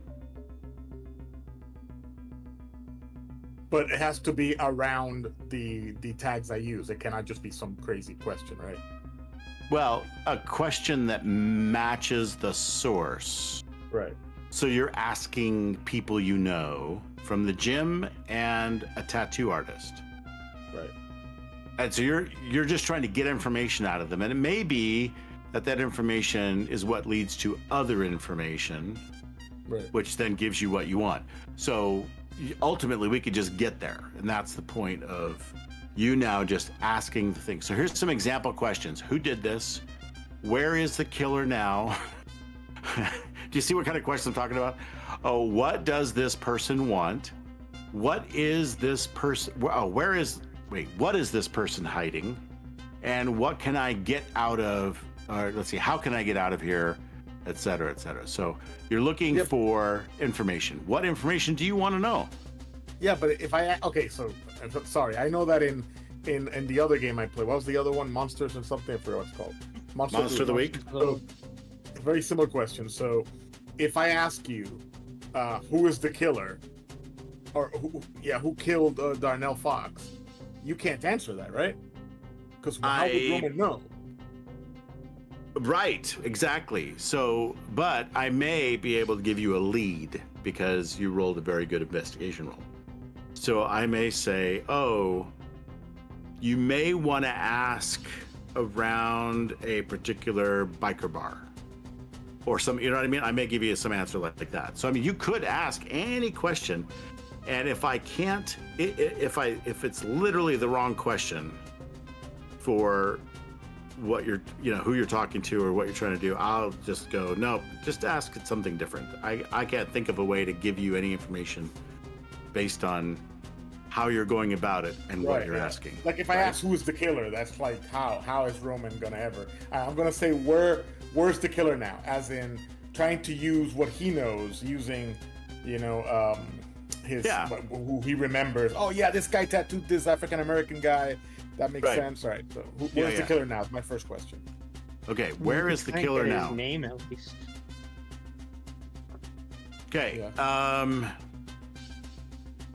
So this will assume a conversation is being carried on with both your weightlifting guy and the tattoo artist, trying to find out if they have heard anything about who might have been the killer or who knows maybe where the killer is. And I will tell you this. I will give you some information for this. Okay. The killer, this guy was wearing like steel toe boots and jeans and a hoodie, right? So his outfit implies industrial. Like maybe he works in the industrial area. Okay. Like, so in your conversation, you describe it to the tattoo guy and he goes, oh yeah, once in a while I get people, in there like that, and they dress like this too, it's like safe, steel toe boots, blah, blah, blah. Maybe he's down by the docks or something. It's industrial. Okay. Then the next question is gonna be, let's see how Leo personally has a thought about Martha, but I don't know how to spin it to give me the information I want. So let me think about it. Is your weightlifting guy, are any of your people you're calling going to know anything about Martha? Maybe. Because that's your source right now. That's your source. Yeah, that's true. Yeah. No, it's not. The question's not specifically about Martha. Well, I guess not like that. All right, let me think about this. So, okay, so what the next question is going to be then? Can I field? Can the other players help me, or is this not something that can be helped? You can bank juice or bank clues. Sorry, you can bank clues if you're not sure what to ask now, and then in thinking back on the conversations that you're having with, I had this conversation with the tattoo guy, and you can use that clue later. Oh, I see. Where's the killer? Because you're now remembering. Oh, that rings a bell. That Roman was telling me this, and it didn't make sense at the time, but now it makes sense. What will be the killer's motivation? Okay. So these guys, I don't know if that they can only speculate. Okay, so maybe he's a tweaker. Maybe he's on drugs, and he was just looking to steal something, and who knows, right? So not a great question. You want to try again? Got it. So I lost that question, right?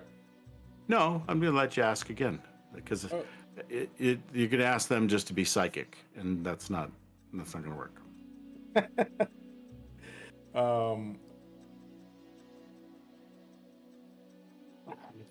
So sorry, I'm writing notes too.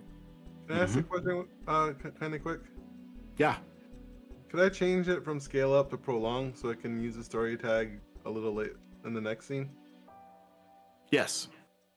Okay, that's what I want to do. So it's just you that knows the guy. Nobody else can use it now. Just you. But I want to use the story tag later because I don't think it makes sense to use it now. Okay.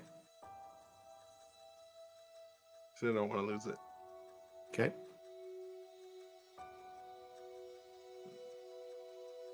Is the kill? These guys are not gonna know that though. Like, I have to remember the source. Yeah, let me bank the third one for now because I'm not sure Okay. what the source would be. Well, the source are these guys that you're Not talking the to. source. Sorry. I'm not sure if the source would know this, so I'm gonna bank Right. it for maybe later. I go like, oh, this, yeah, my guys might know. All right. something. So on your character sheet, you should save it, like create a clue. Okay. So if I And type it in here and click bank clue, yep. it will do it for But me. All right. but you need to put the source and the method. Right. Yeah, man, it's like towards- So the method is conversation, and the source is the guy at the gym and Roman the tattoo artist. Okay, Oh wait, that's only put 2. Got it. that's The fine. You source can to delete one. Roman, Mhm. the tattoo artist, and weightlifting buddy. Thing. The method is phone call. Yeah, conversation, whatever. Yep. All right, good. All right, so this ends our session for tonight. We're starting to just barely scratch the surface. The way City of Mist creates their case files, they use they call it the iceberg, like a story iceberg, where what's above the water is the hook, the stuff that gets you going, and then it takes you down and you get deeper and deeper, and it comes right to the point, which is the climax, the solution, where you find it and there's like, and I would have gotten away with it too if it wasn't for you stupid kids. And that's how City of Mist works. So it's a pretty cool system, and even for a story structure of clues that lead here, and then that leads there, and then that you can choose to go over there or over here, and then it goes down to this, right? And then that's the end. So that's where we're at, and we're just scratching the surface. You've got locations and more clues, more people to talk to.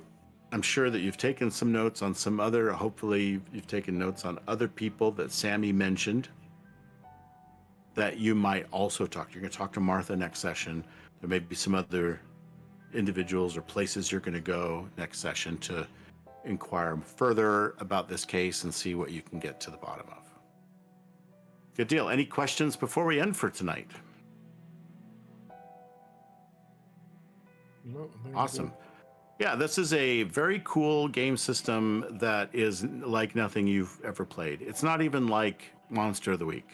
good. No, Yeah, I'm that's playing how- a Monsters of the Week. This is Yeah. it's a lot more actually like collaboratively creating the story, right? What they call all TTRPGs collaborative storytelling, but it's a lot more like on the input side.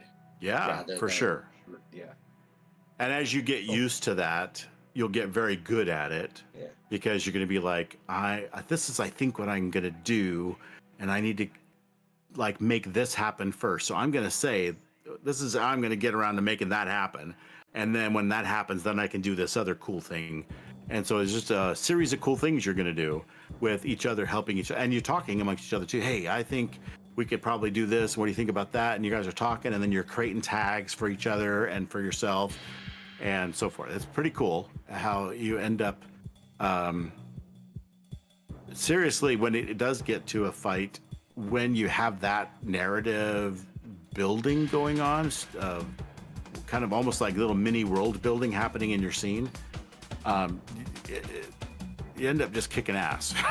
It's because you create so many tags, or you figure out the right way to coordinate your power, my power, and and so yeah, it's a lot of fun because you also get to kind of say, for example, when you inflict a status on someone else, you decide what that status is. So you're just going with what makes sense, what's cool, and that is how we figure out how it proceeds from there.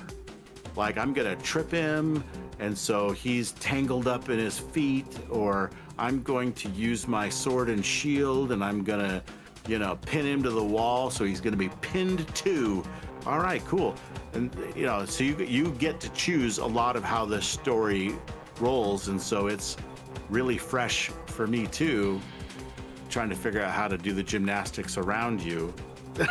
So it's a very interesting story that's very fluid. Cool. All right, guys. Well, we're gonna stop streaming now. Join us not next week. Next week is the day before Thanksgiving, so we're not playing next week. It'll be in 2 weeks, and we'll see you then.